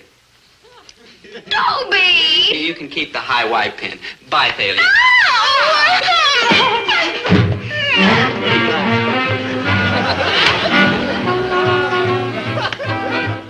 Whitney, my dear. Yes, fellow. Whitney, I've recently learned to think. How nice for you. Thank you. And I made up my mind to accept your offer. I'll go steady with you. The boat has sailed. Both? What do you mean? I have been watching you, fellow. I've been watching that Thalia person teaching you how to think. And I knew it was only a matter of time until she succeeded totally. And, fellow, I don't want a boy who can think. Why not? Because a boy who can think is a boy who can plot, and a boy who can plot is a boy who can scheme. And how can I have a boy like that for my security? I see. Listen, Whitney, I don't think all that good, honest. Too late. I have selected another. Who? Like hi. Maynard! Come sit by me, fellow. Maynard, my best friend. How could you do this to me? What? Oh, Maynard. But you were with Thalia, aren't you? No. I mean, weren't you? No, it's I mean, I all wouldn't right, give you a Maynard. fastball. It's all right. Here, you take her if you want to. All right, sit down, Maynard. You keep her. I wish you a long life and happiness, both of you. Me, I'll I'll get along somehow. What's with him? He's learned to think. Poor devil. Maynard, promise me something. Promise me you'll never learn how to think. Oh, not a chance. Not a chance.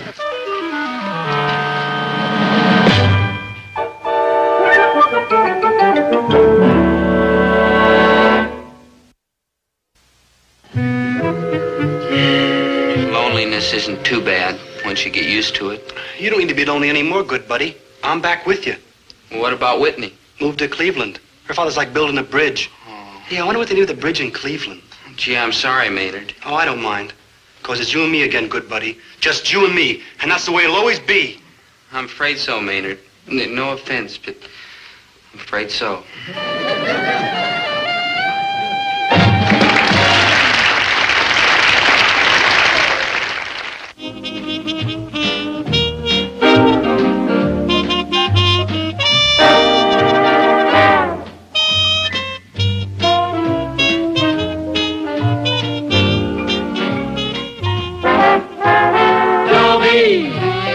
Once a gal is dreamy, Dobie.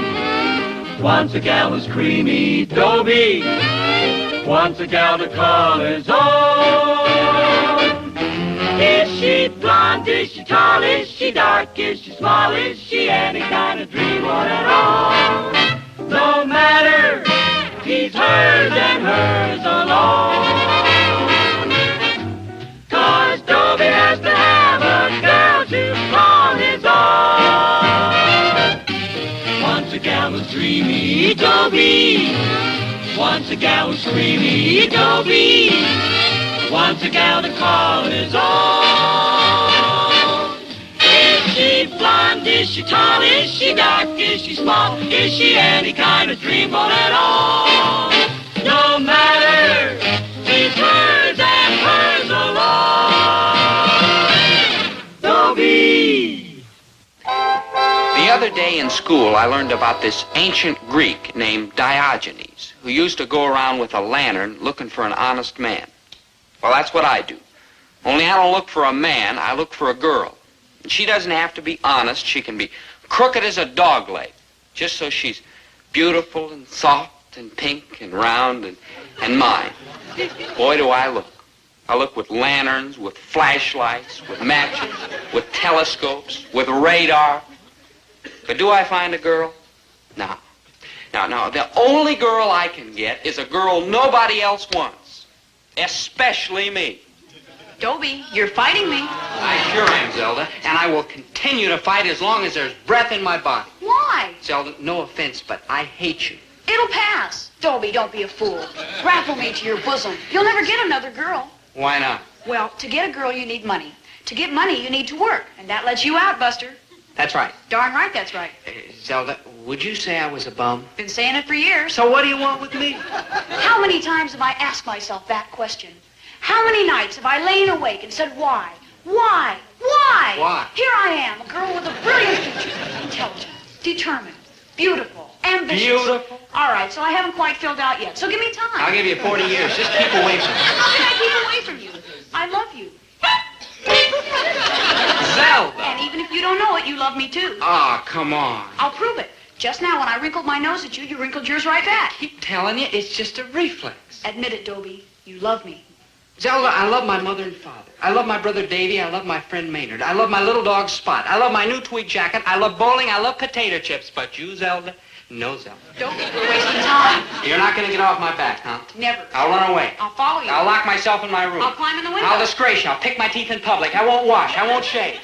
You rang? Hey, Big Daddy.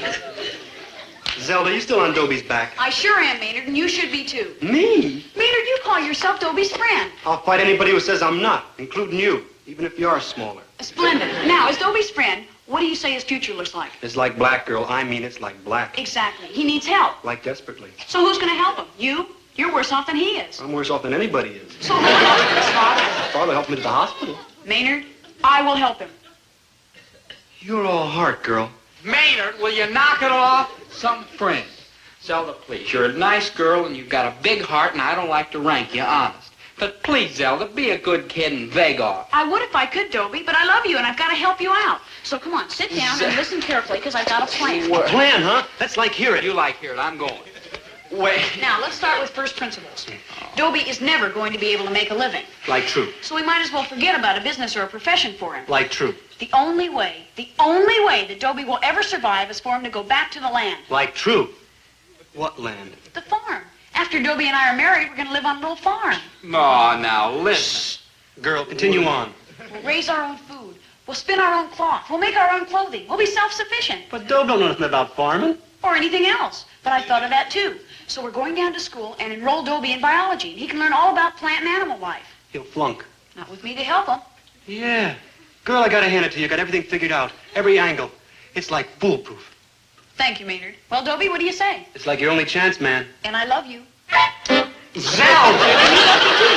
That nose doesn't again. prove a thing, I tell you. It's like a reflex. Somebody wrinkles their nose and you wrinkle back. Watch. See? You do it with anybody. Watch this.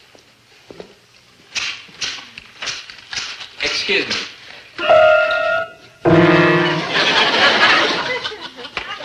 Okay, so I'm convinced. So what were you getting at? Just this. The way you two feel about me, I've got to figure you wouldn't give me a bum steer. I mean, you must have my interests at heart. So it's a deal. You'll never regret it, lover doll. Well, come on, let's go enroll in biology. Mm-hmm. Well, so long, you cats. I'm going down to the record store. Oh, no. Oh, no, what? Maynard, are you my buddy? The buddiest. And I'm your buddy. Like, thanks. I'll never leave you, Maynard. Depend on it. Gee, I'm getting pretty misty, Dobe. Where you go, I go. Where I go, you go. You're like a real human being. If I take biology, you take biology. If I live on the farm, you live on the farm. If I marry Zelda, you are the hired man. Just a minute. I didn't count on him being in on the deal. Yeah, like right. That's the deal. It's a package. Take it or leave it. I'll take it. I'll take it. Okay, let's go to school. Yeah, but I like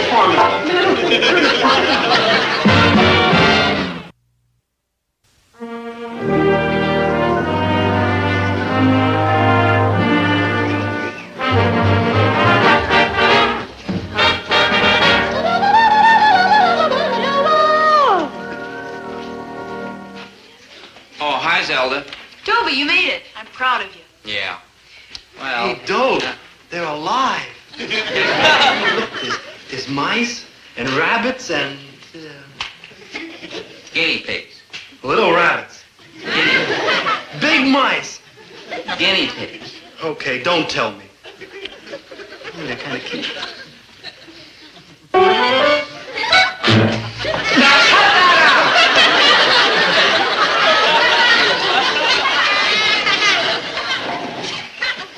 Swell. Isn't this wonderful? Zelda! Look, Zelda, I'm going along with you because I said I would. But down deep, I can't help feeling the whole thing's a disaster. A total disaster. And remember, Zelda, it's on your head. Nonsense. You'll love biology. The only thing I love is watching him take biology. Hey, you rascals. One of the coolest things I've seen since the Kingston Trio.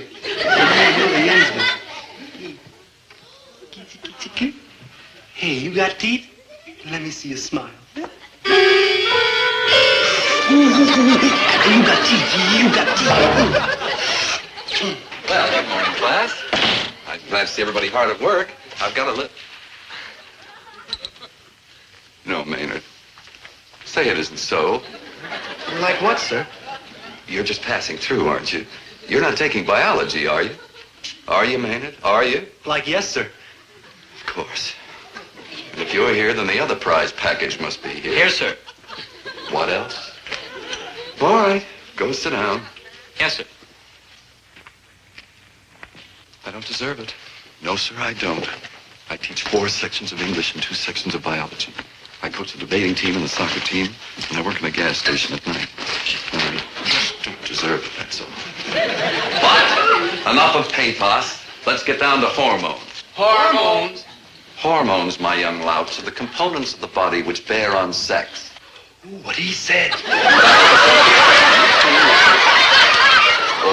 the benefit of the newcomers, I would like to explain that a team consists of 3 students all seated at the same bench.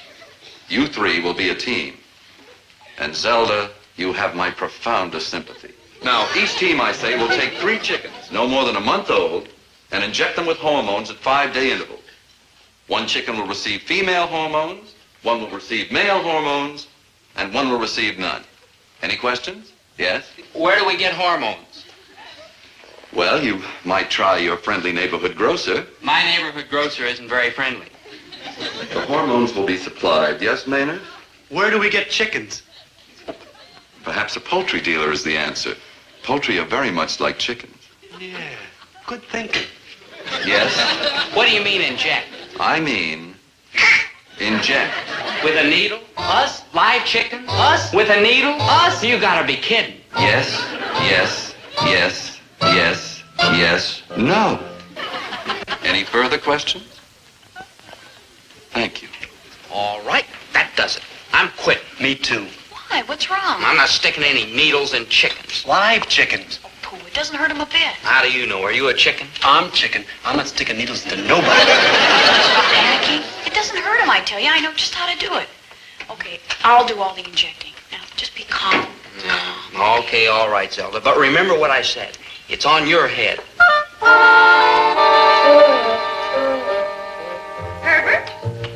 Oh, it's 4 o'clock, dear. I know it's 4 o'clock. It's time for the afternoon delivery. I know it's time for the afternoon delivery. And what are you waiting for? A miracle. What? Winnie, what time does Dobie get out of school? 2:30. And how far away is the school? You know how far, about a half a mile. Mm-hmm. Some people can run a whole mile in 4 minutes. But my son can't run a half a mile in 90 minutes. Not once has he gotten home from school in time to make the afternoon delivery. Not once. But I am an optimist. I live in faith and hope. I believe that someday, some sweet day, he is going to miscalculate. His timing is going to be off just a fraction. And he will come through this door and be stuck with the afternoon delivery. Oh. Herbert? What? Aren't you going to say it? You mean I gotta kill that boy? I just gotta...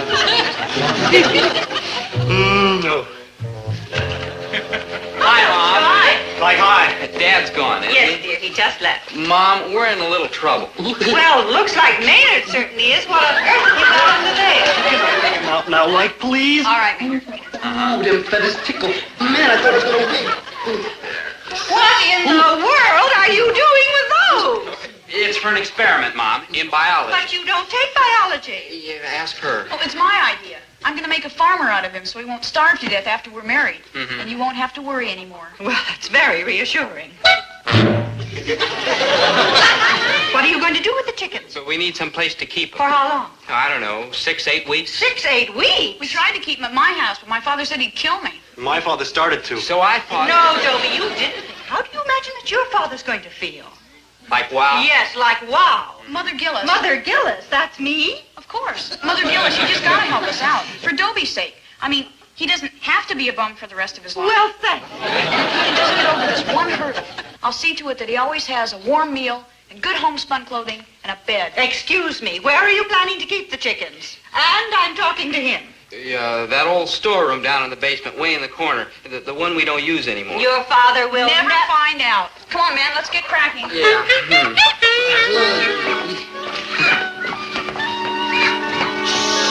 Thank you, Mother Gillis. Together, you and I will salvage that bum. I gotta kill that girl. I just got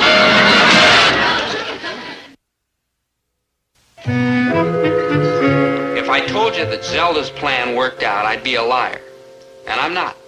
Oh, I lie a little, but only to my parents and girls and teachers and like that. No, sir. Zelda's plan was just what I said. A disaster. A total disaster. She was right about one thing. Only one. The injections did not hurt the chickens. But... Now, don't worry about a thing. It's quick and simple and painless. Now watch. See, now you just pick up a weight and... See, that's all there is to it. Quick and simple and painless. Man, I like one out. Poking needles in chickens. That's for 6 other chicken pokers, not me. No, Maynard, I hate to admit it, but Zelda's right. I'll never be able to make a living. Like true. Business, a profession, even a skilled profession like sheet metal work. All out. Like true. Farming's my only chance. Like sad, but like true. Fool around with them chickens. Ooh. Oh, Maynard, the way farming's done today, the chances are I'll never even have to come near a chicken. Or a cow, or any other Cows animal. milk themselves? Well, no, not exactly. You see, they have machines now, and you just push buttons, and, Ooh, and cool. you can run a whole Push farm. a button and out comes butter. What? Push another No. button and out Well, comes not- eggs. not Another quite. kumquat. Maynard. Flip a switch like all the apples are turned for you. That's not like what I turn on mean. the juice and you're up to your knees in watermelons. Maynard. I mean, like there's no more hacking around with a shovel. No more chopping off a rake. I mean, like the old gray mare is gone. And the young gray mare is gone. Maynard! People are watching. I don't like farming. Too mechanized. No challenge. You know something, Maynard? What? I don't like it either. And another thing bugged me.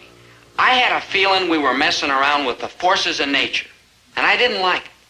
I mean, the chicken who was getting shots of male hormones grew like crazy and started cock-a-doodle-dooing all the time. Which put my mother in kind of a spot.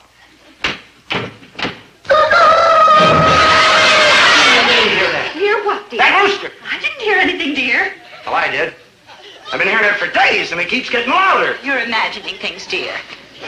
Winnie, I tell you there's a rooster around here someplace. Nonsense. What would a rooster be doing around here? Now, come on, dear. It's time for the 4 o'clock delivery. I know it's time for the 4 o'clock delivery. Dobie ain't here. Goodbye. Goodbye. Dobie, that's it. He's raising chickens. Dobie? Raising chickens? Why, what sense would that make? I don't know. Last year he tried to raise a mustache. What sense did that make? You'll be late for the delivery. Don't tell me you didn't hear that. Hear what? Winnie, I'll be a little late getting back. Why?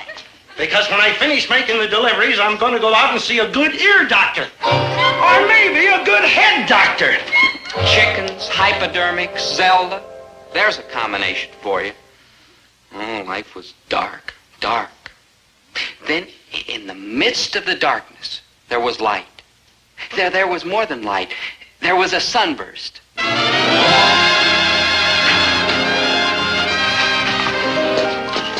Hello. Hello. I'm Imogene Burkhardt. I'm Dobie Gillis. You're gorgeous. Oh, thank you. Why haven't I seen you before? Well, I just moved into town. You just moved into town and you smile right at me? Well, yes, I hate to be lonely. Oh, well, then you can't be going steadier like that, can you? No. How about you? Well, I have kind of a loose arrangement, but it's subject to cancellation. Well, you're cute. You are poetry. You are beauty. You are life. That loose arrangement you spoke about. Why don't you cancel it? Precisely what I was thinking. You great tawny animal. Now that's why I live in hope. Because you just never know when something wonderful's gonna happen.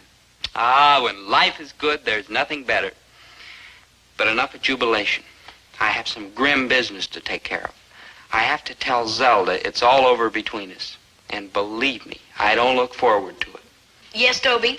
Zelda, first I want you to know that I appreciate everything you've done for me. You've been devoted and faithful. Who is she? And, The girl you're dumping me for. no, her name is Imogene Burkhardt. She's new in town. She'd have to be to get stuck with you. I'll overlook that, Zelda. I know how shook up you must be. I mean, the way you love me, it's got to be a terrible blow. But it's over, my dear, so isn't it better to break it off clean and honest? Oh? Zelda, it would please me very much if we could part friends. Oh? Zelda, I knew you'd understand. Dobie, you've learned a lot about chickens lately. Here's some further information. Yeah? Don't count them before they're hatched. What do you mean? Number 1, we are not friends. Number 2, we are not parting. You're mine, Buster, and that's the way it's going to stay.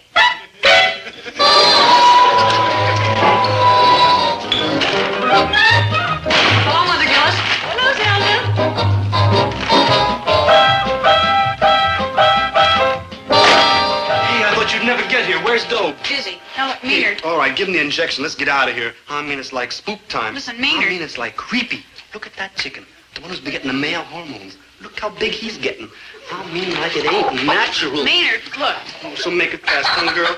I mean, it's like I don't like it here. Maynard, will you listen? I can't stay. Dobie's in trouble. Your buddy's in trouble, and I've got to move fast if I'm going to save him. So you'll have to give him the injections. You'll do it, won't you, Maynard? For Dobie, for your buddy, for the best friend a man ever had, you'll do it, won't you, Maynard? No. Sure you will. No. Sure you will. Now look, here are all the instructions. No, you Zelda. can do it, Maynard. You have to. That's be done right now, and the whole experiment No, will be a Forecast him, and she's not receiving.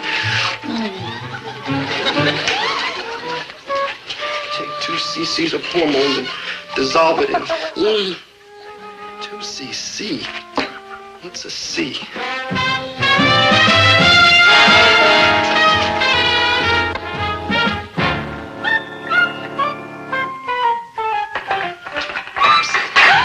Oh, Maynard, why, you scared me near to death. Yeah, that's what everybody says. What did you want? What's a C? What kind of a sea? You know, a sea. You mean like the Mediterranean or the Caspian? No, like the letter A, B, C. Oh. Well, how is it used? Well, if you like mixing something, it says takes 2 C's or a C, or like that. Oh, you mean in a recipe? Yeah, like a recipe. Well, in a recipe, C stands for a cup. What an age we live in. Thanks, Mrs. Gillis. Oh, Dobie, I never met anybody like you before. Few have. You say the cutest thing. Yes, but the best is yet to come. I have written you a poem. A poem for me? Yes. Imogene, my darling, Imogene, my love, I'm glad you're not a starling. I'm glad you're not a dove. I'm glad you're not a squirrel. I'm glad you're not a beaver. I'd even let you take my heart and chop it with a cleaver. Very touching. Zelda, what are you doing here? So you're Imogene, huh? Who are you? Oh, Zelda Gilroy, Imogene Burkhart. Oh, yes, the Luther Angel. Yes. Zelda, no offense, but this is kind of private. Imogene, what do you know about this boy? What? Well, what do I have to know? He's cute, he's charming, he's fun. Yeah. I'll show you what you have to know. Now, here before you, you have a transcript of his grades for the past 3 years. Great. His last IQ test. Numbers on His a personality page. profile. Well, a lot of great people have lousy Record of his person- attendance. And I was sick that A semester. sample of his penmanship. A picture of his father. Well, what do you say now? Dobie Gillis, you are... Oh, thank you, Zelda. Thank you from the bottom of my heart. I'm a real human being.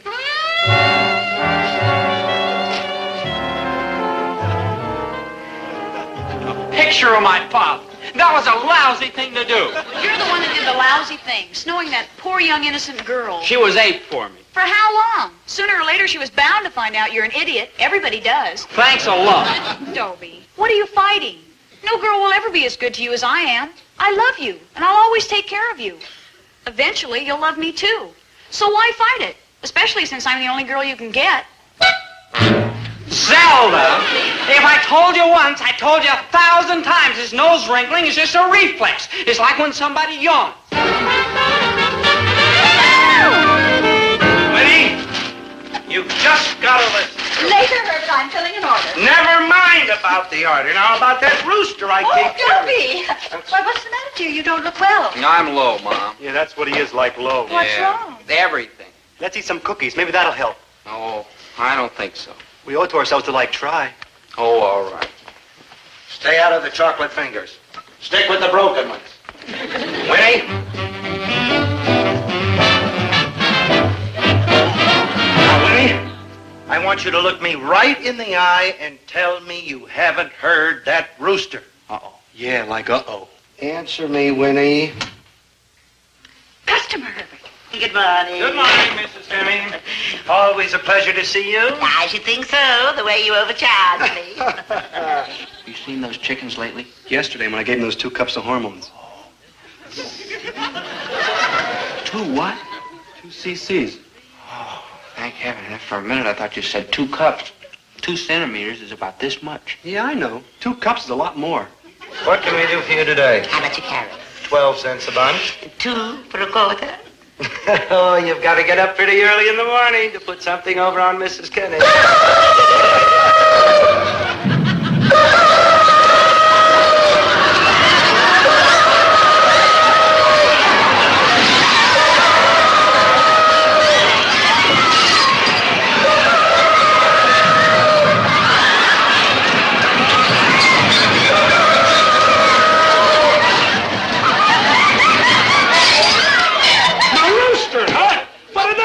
like a see? And he's right here in my store. He's right behind that door.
Ridiculous. But I saw it. Everybody saw it. Pish-posh. All right, Smart Apple, how do you explain it? Simplest thing in the world.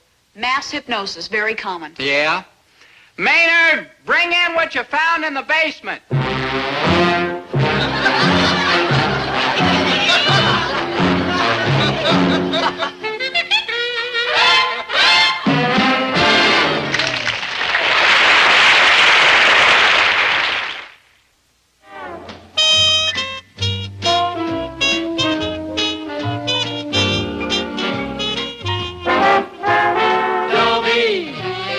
Once a gal was dreamy, Dobie.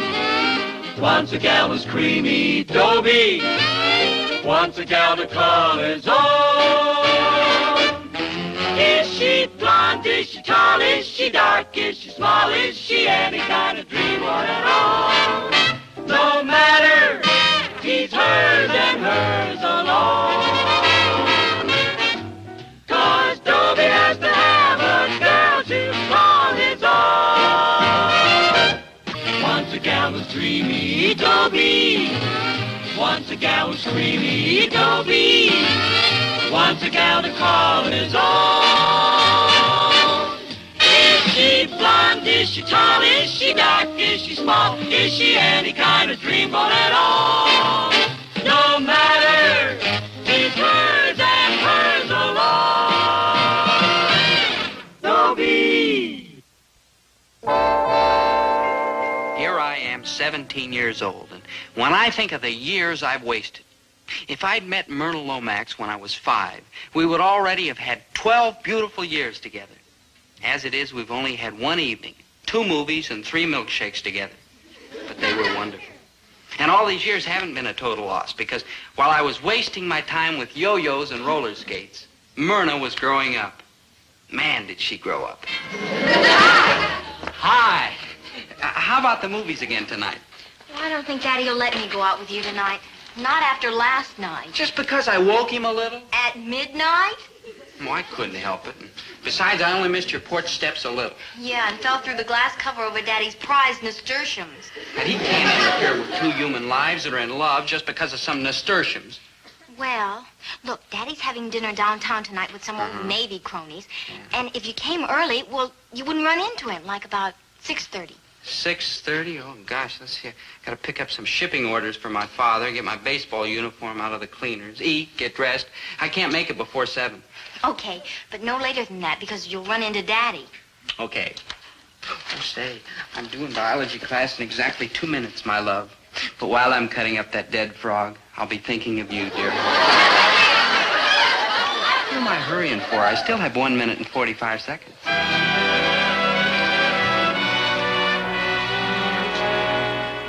2 dozen cans red kidney beans. 24 red kidney beans. I don't suppose you care to help with this inventory? Oh, I'd like to stay, Dad, but I've got important business. Mm-hmm. Who is she? Myrna. Myrna Lomax. And if you think her name is beautiful, you should see Myrna. I should see you. In an apron. Until today, my life had no meaning, but now I'm going on to a glorious future. Don't go without eating, dear. Oh, I'm not hungry, Mom. Man does not live by bread alone. I wish man did. It'd make inventory a lot easier. Daddy. Hello, honey. Wait till you see what I've got. The Admiral Dewey, the finest ship I ever served on.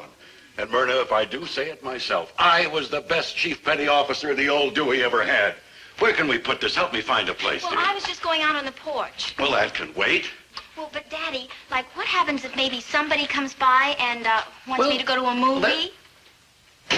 Dobie Gillis, lock the door and go to your room. And secure that hatch, too. Daddy. I told you that nasturtium murderer is not to set foot in this house. But if I meet him on the porch, he doesn't have to come in.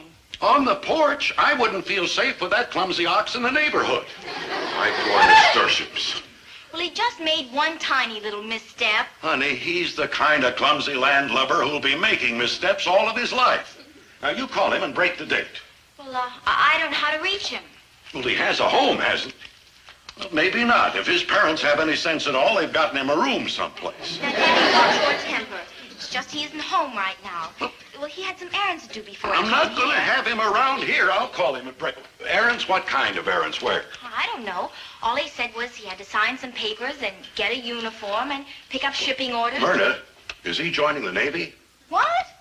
Uniform and shipping papers? It certainly sounds like he's joining the Navy to me. Would that make any difference? Any difference? I'm not locking my door to any Navy man. Really? Of course not. Any boy in the uniform of the United States Navy is welcome aboard this ship anytime. Oh, well, I don't think Dobie will be wearing his uniform tonight. Boy is joining the Navy. Fine lad. He's got his shipping. If he signed his papers, this must be his last night ashore. And I nearly ruined that for him. Honey, you should have told me about this sooner. Well, I sort of thought you were sore at Dobie. What for? Just because he fell into my piddling nasturtiums? Just being a typical sailor ashore. High spirits. And when the fighting starts, that spirit turns to steel courage. Say, did I ever tell you about the time... Oh, I'll let Dobie. There he is. Don't say a word about his joining the Navy. Well, I don't see why. Oh, his last night ashore. Why didn't you tell me you put in a new glass? My boy! Now, please, sir, Mr. Lomax, sir, I can explain about your nasturtium. Oh, forget about that. Welcome aboard, matey. Come in and drop anchor a while. Oh, I didn't drop your anchor, sir, honest. I didn't even touch it. I didn't even see it. It was me that fell in your nasturtium bed, not your anchor. I love a seagoing sense of humor. Yeah. Say, how are you feeling here, tough? Honey, it's something for the boy to be proud of. How is your gear, son? Is it in order? Yes, it is, sir. It's fine in third, except it slips a little on hills. Oh, that sense of humor again. I meant your uniform, boy. How is it? Oh, it's nice and clean. I just picked it up. Good. Daddy, look, we just got to go to the movies. Okay. Now, just a minute. I've got some things in here Dobie will be interested in. I'll be right back. Quick, let's get out of here. When your father's being so nice to me, listen, now that I made a good impression on him, I ought to stay here and build it up for our future. Dobie, the reason you made a good impression on him is because he thinks you're joining the Navy. It doesn't make any... Joining the Navy? Yes, that's Where did he get an idea like that? It was the only way I could go out with you tonight. That's okay for tonight, but what'll he do tomorrow night when I'm still here in port? Don't worry, I'll think of something. Really? Myrna, I wish I could see your brain. I bet it's beautiful, too. Ahoy, matey! Yes, sir, Dobie, my boy. You'll be interested in all this, but you're in a hurry. They're the old signal flags, Yes, the preservers, but this is what I want you to thank you, have. sir, My but I going-away don't- gift oh, to you. Yes. In there, my boy, is a perfect model of the old four-masted windjammer. Just what I always wanted. Daddy, you really shouldn't have. No. Yes, well, she's right. I'm being selfish. But, honey, it's just because I'm so all-fired proud of Dobie here.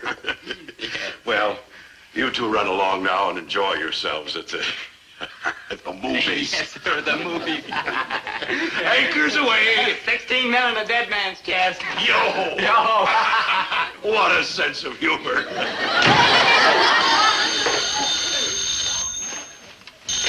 Hello? Mr. Lomax, this is Betty Lou. May I speak to Myrna, please? Oh, not tonight, Betty Lou. She's just left with Dobie Gillis. No, I don't expect her back real soon. It's Dobie's last night at home. Yes. Yes, that fine boy is joining the Navy tomorrow.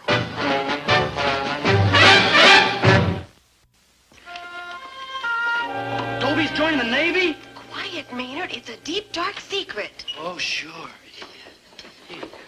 My buddy, my good buddy Dobie Gillis is like joining the Navy. My congratulations, good buddy. For what? How come you never told me? It's like a military secret, huh, shipmate? Yeah, I won't tell anybody you're joining the Navy. Joining the Navy? Not a soul, except, of course, the cats I'm inviting to the blast. The blast? You don't think I'm the biggest hero in the whole history of Central High School go away without throwing him a wingding? I think I need some air. All right, you cats, give him 3 cheers and a tiger for a hero.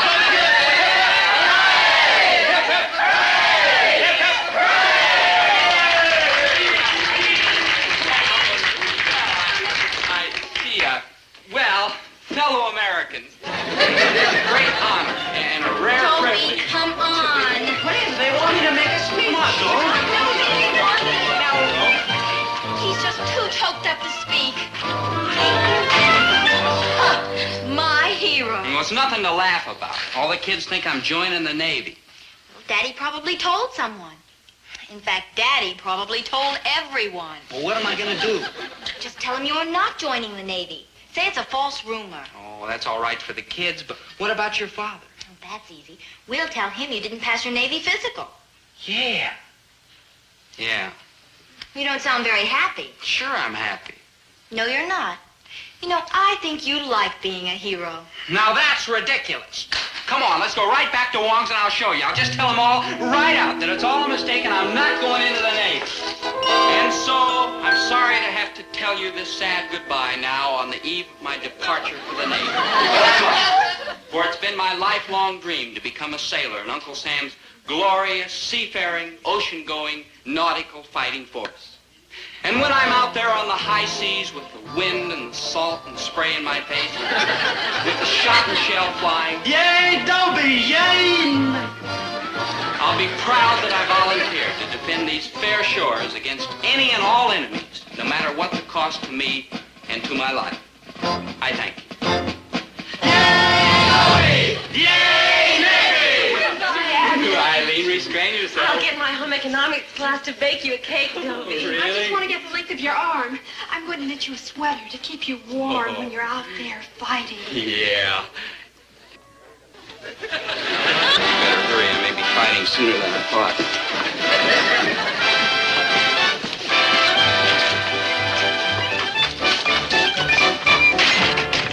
Oh, you're such a glory hound. Myrna, I'm not. It's just, well, with all those kids looking at me, I didn't have the heart to disappoint them. Myrna? Yes, Daddy? Anyway, I'm going to tell them I flunked my physical. And it'll work as well with them as it will with your father. It's not going to work with my father if you keep popping off like you did. Okay, okay. Now, look, Dobie, just let me handle it, huh? Okay. It's all in your hands. Matey! Happy Canoe and Tyler, too. Welcome aboard, boy. Oh, say, have I got a surprise for you? Daddy, I've got to tell you something. Daddy? Anchors away. It gets you right here. Daddy, we've got bad news. Dobie didn't pass his physical. No. What? Dobie flunked his physical. Yes, sir, that's right, sir.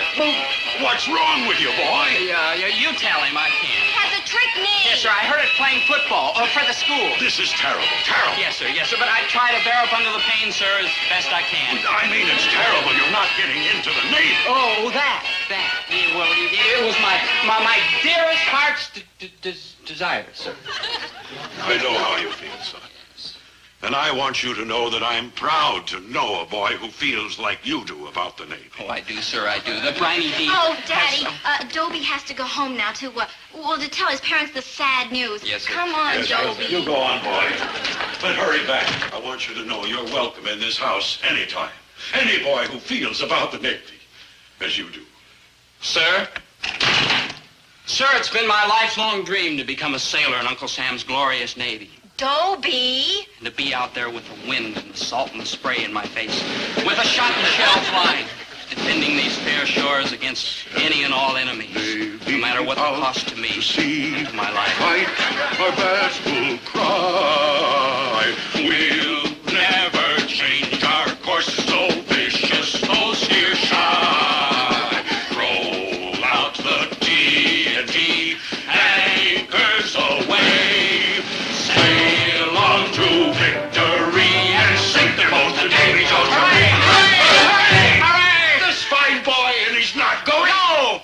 the words of John Paul Jones. I'm not going. I haven't begun to And fight. I'm not gonna. We're going to get you past that physical examination. We're gonna get me past. You're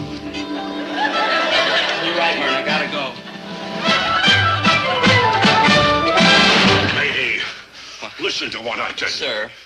When I was trainer for the football squad at Annapolis, we had a great scat back. He had a trick knee, and it never bothered him. Yes, but... Today, that man is Assistant Chief of Naval Operations. And when I phone him, and I tell him how much you love the Navy, Yes, but... and how you were just jumping around here on that knee. No, not a thing, sir. You see, sometimes... It's psychosomatic. Yes. Long distance?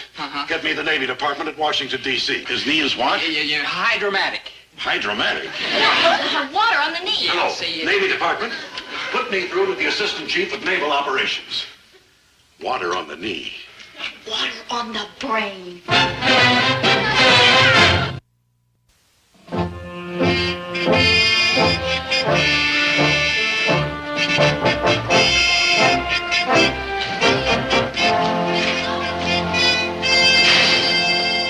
Chief Petty Officer John Lomax, retired. Now hear this. In less than 1 minute, that phone will ring, and it'll be the Assistant Chief of Naval Operations to talk to you. Now, wait a minute. What is this? I said the Assistant Chief of Naval Operations to talk to you. Me, the Assistant Chief? To ask you why this fine, upstanding specimen, Dobie Gillis, was turned down on his physical yesterday. Gillis? Yes. Gillis? The Assistant Chief. Lieutenant Smedley, the Assistant Chief of Naval Operations. Yes, sir. Gillis? Well, I don't have his records right here, sir. No, sir, I'm sure there's no follow-up, sir. Yes, sir, we'll rush the boy right through, sir. Yes, sir, we'll give him every break in his physical. Yes, sir. The Assistant Chief for you. Oh. Hi, Skinny. What a thank you. It was fine to talk to you, too, Skinny. Say, how's the knee? Good, fine. Yeah, well, I'll talk to you later. Bye.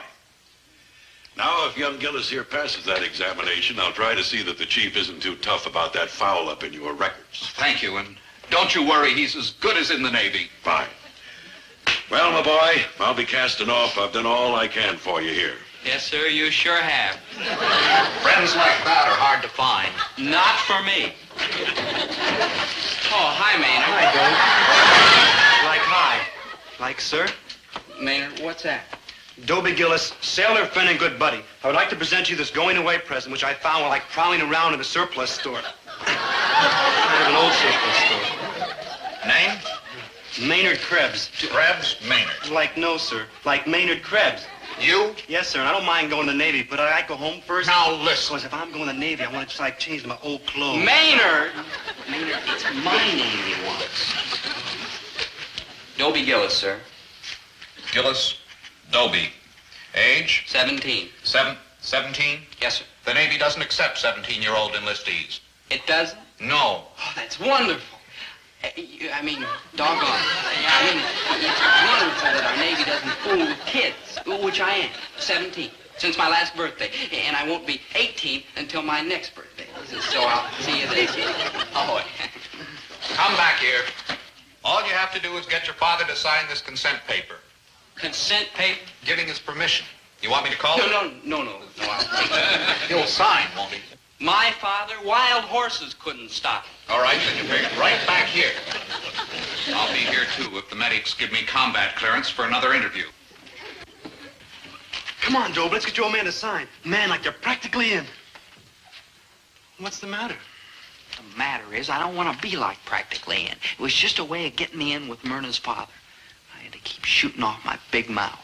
We should never start these inventories. We never finish them. 18 boxes of salt. 18 salt. All we do is use up pencils. 16 cans of ripe olives. 16 ripe olives. Oh, how do you do? Can I help you, sir? I'm John Lomax, Chief Petty Officer, retired. I'm Herbert T. Gillis, grocer, working. And this is my wife, Mrs. Herbert T. Gillis. Mrs. Gillis, I thought perhaps you might have heard of me. Your son, Dobie, is having dates with my daughter. Uh-oh. What? Now, if there's been any trouble... Trouble? I should say not. Dobie's a fine boy. You don't know him long, huh? Oh, my husband is always teasing about Dobie. We're both very proud of him. And that you should be. That boy's gonna make a fine sailor. Yes, Dobie's... Sailor? Oh, he's got this... He hasn't told you he's enlisting? Oh, you must have the wrong boy. Our kid's too lazy to give up a cushy setup like he's got here. No, I'm talking about your son, Dobie Gillis. I've just left him at the enlistment office. And the boy's not lazy. He's just the type of material our fighting Navy needs. You sure you got the right boy? Sort of a semi-tall, blonde kid, medium build, not too bright? Herbert. Mr. Gillis, don't underestimate that boy. I tell you, he's going to make a fine sailor. Now, here, Mrs. Gillis, I didn't mean to torpedo you like this. Naturally, I assumed Dobie had told you. Well, here, I just dropped by to leave this for the boy. Mrs. Gillis, please, I understand how you feel right now, but don't you worry. You're going to be very happy. You'll be getting mail from that boy from all over the world. Okinawa, Nome, Alaska. My baby!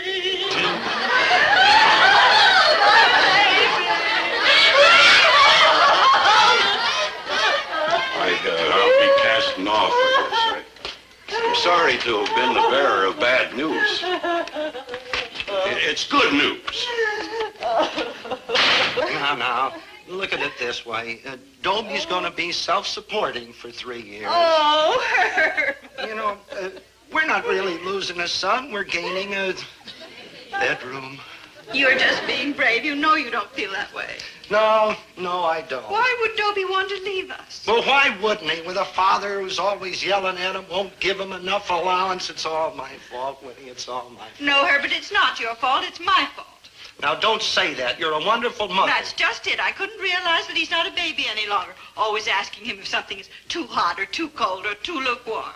It's my fault. I've been mothering him too much. Yes, and I didn't father him enough. Oh, here he comes now, so straighten up. He's already enlisted, you know. Yes. He's in the Navy now, dear, and he's not a baby anymore, so stop crying, chin up, and just let me handle it, huh? Hi, Mom, Dad.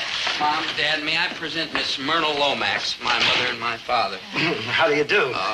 We were just sort of taking inventory here, but of course, that can wait while we have a nice little home, my boy. Dobie, oh, my little baby, my baby. No, you're not going in any Navy. Oh, we know all about it. Mr. Lomax was here, but I don't care what you sign. You are not joining the Navy. I'll get you out of this if I have to call the President of the United States personally. The President? Yeah, he's a veteran, too. Oh, thank you. What's this, your enlistment paper? I'll want that when I get on the phone. No, Dad, I'm not in the Navy. I'm too young. That's just a paper you were supposed to sign giving your consent. I will not. My good buddy's like safe. Yeah. Darling, I'm sure that someday you'll realize that we're right. Goodness, whatever gave you such an idea? Joining the Navy at your age. Oh, I don't know, Mom. Aren't you happy here? Oh, sure. Gosh, I yes, mean, Mom. have we done anything, dear? Oh, gosh, no, it's wonderful here. Because if and you're anything's both making wonderful. you unhappy, why, we could raise your allowance. Winnie, or the boy give you said more he's of the happy. automobile. I don't want to leave, Mom.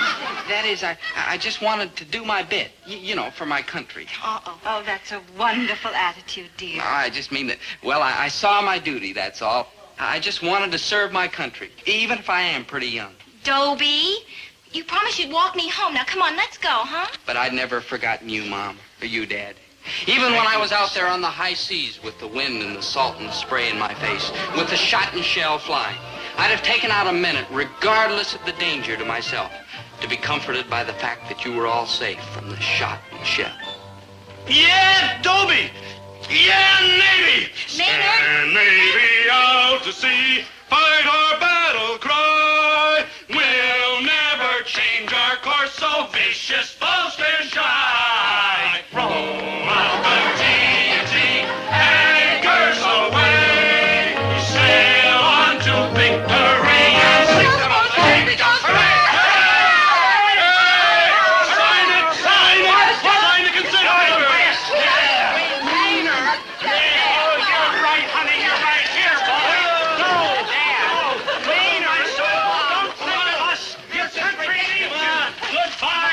Sailor!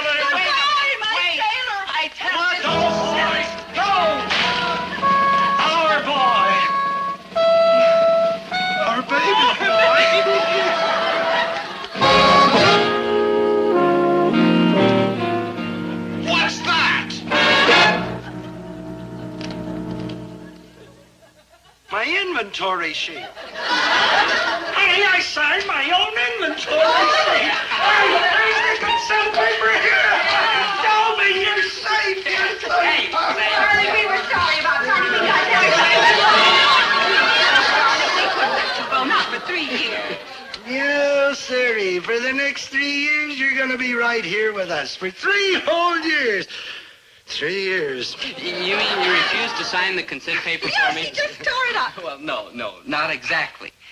What you just tore up was your inventory sheet.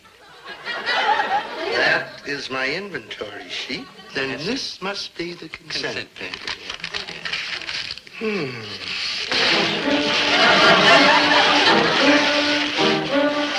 I gotta kill that boy. I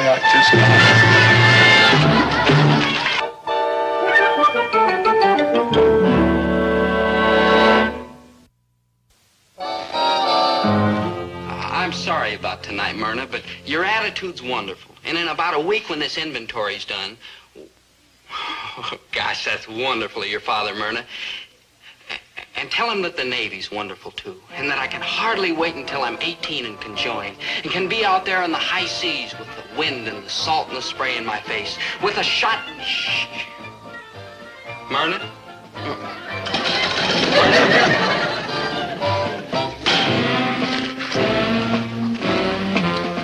One, two, three, You in the four, soup, boy? 5. Yes, sir, as usual.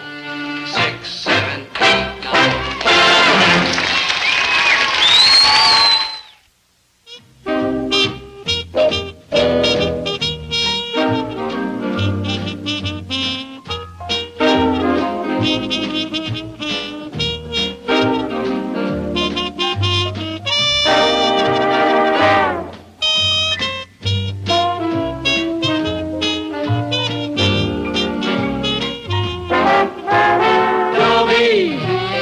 Once a gal was dreamy, Dobie.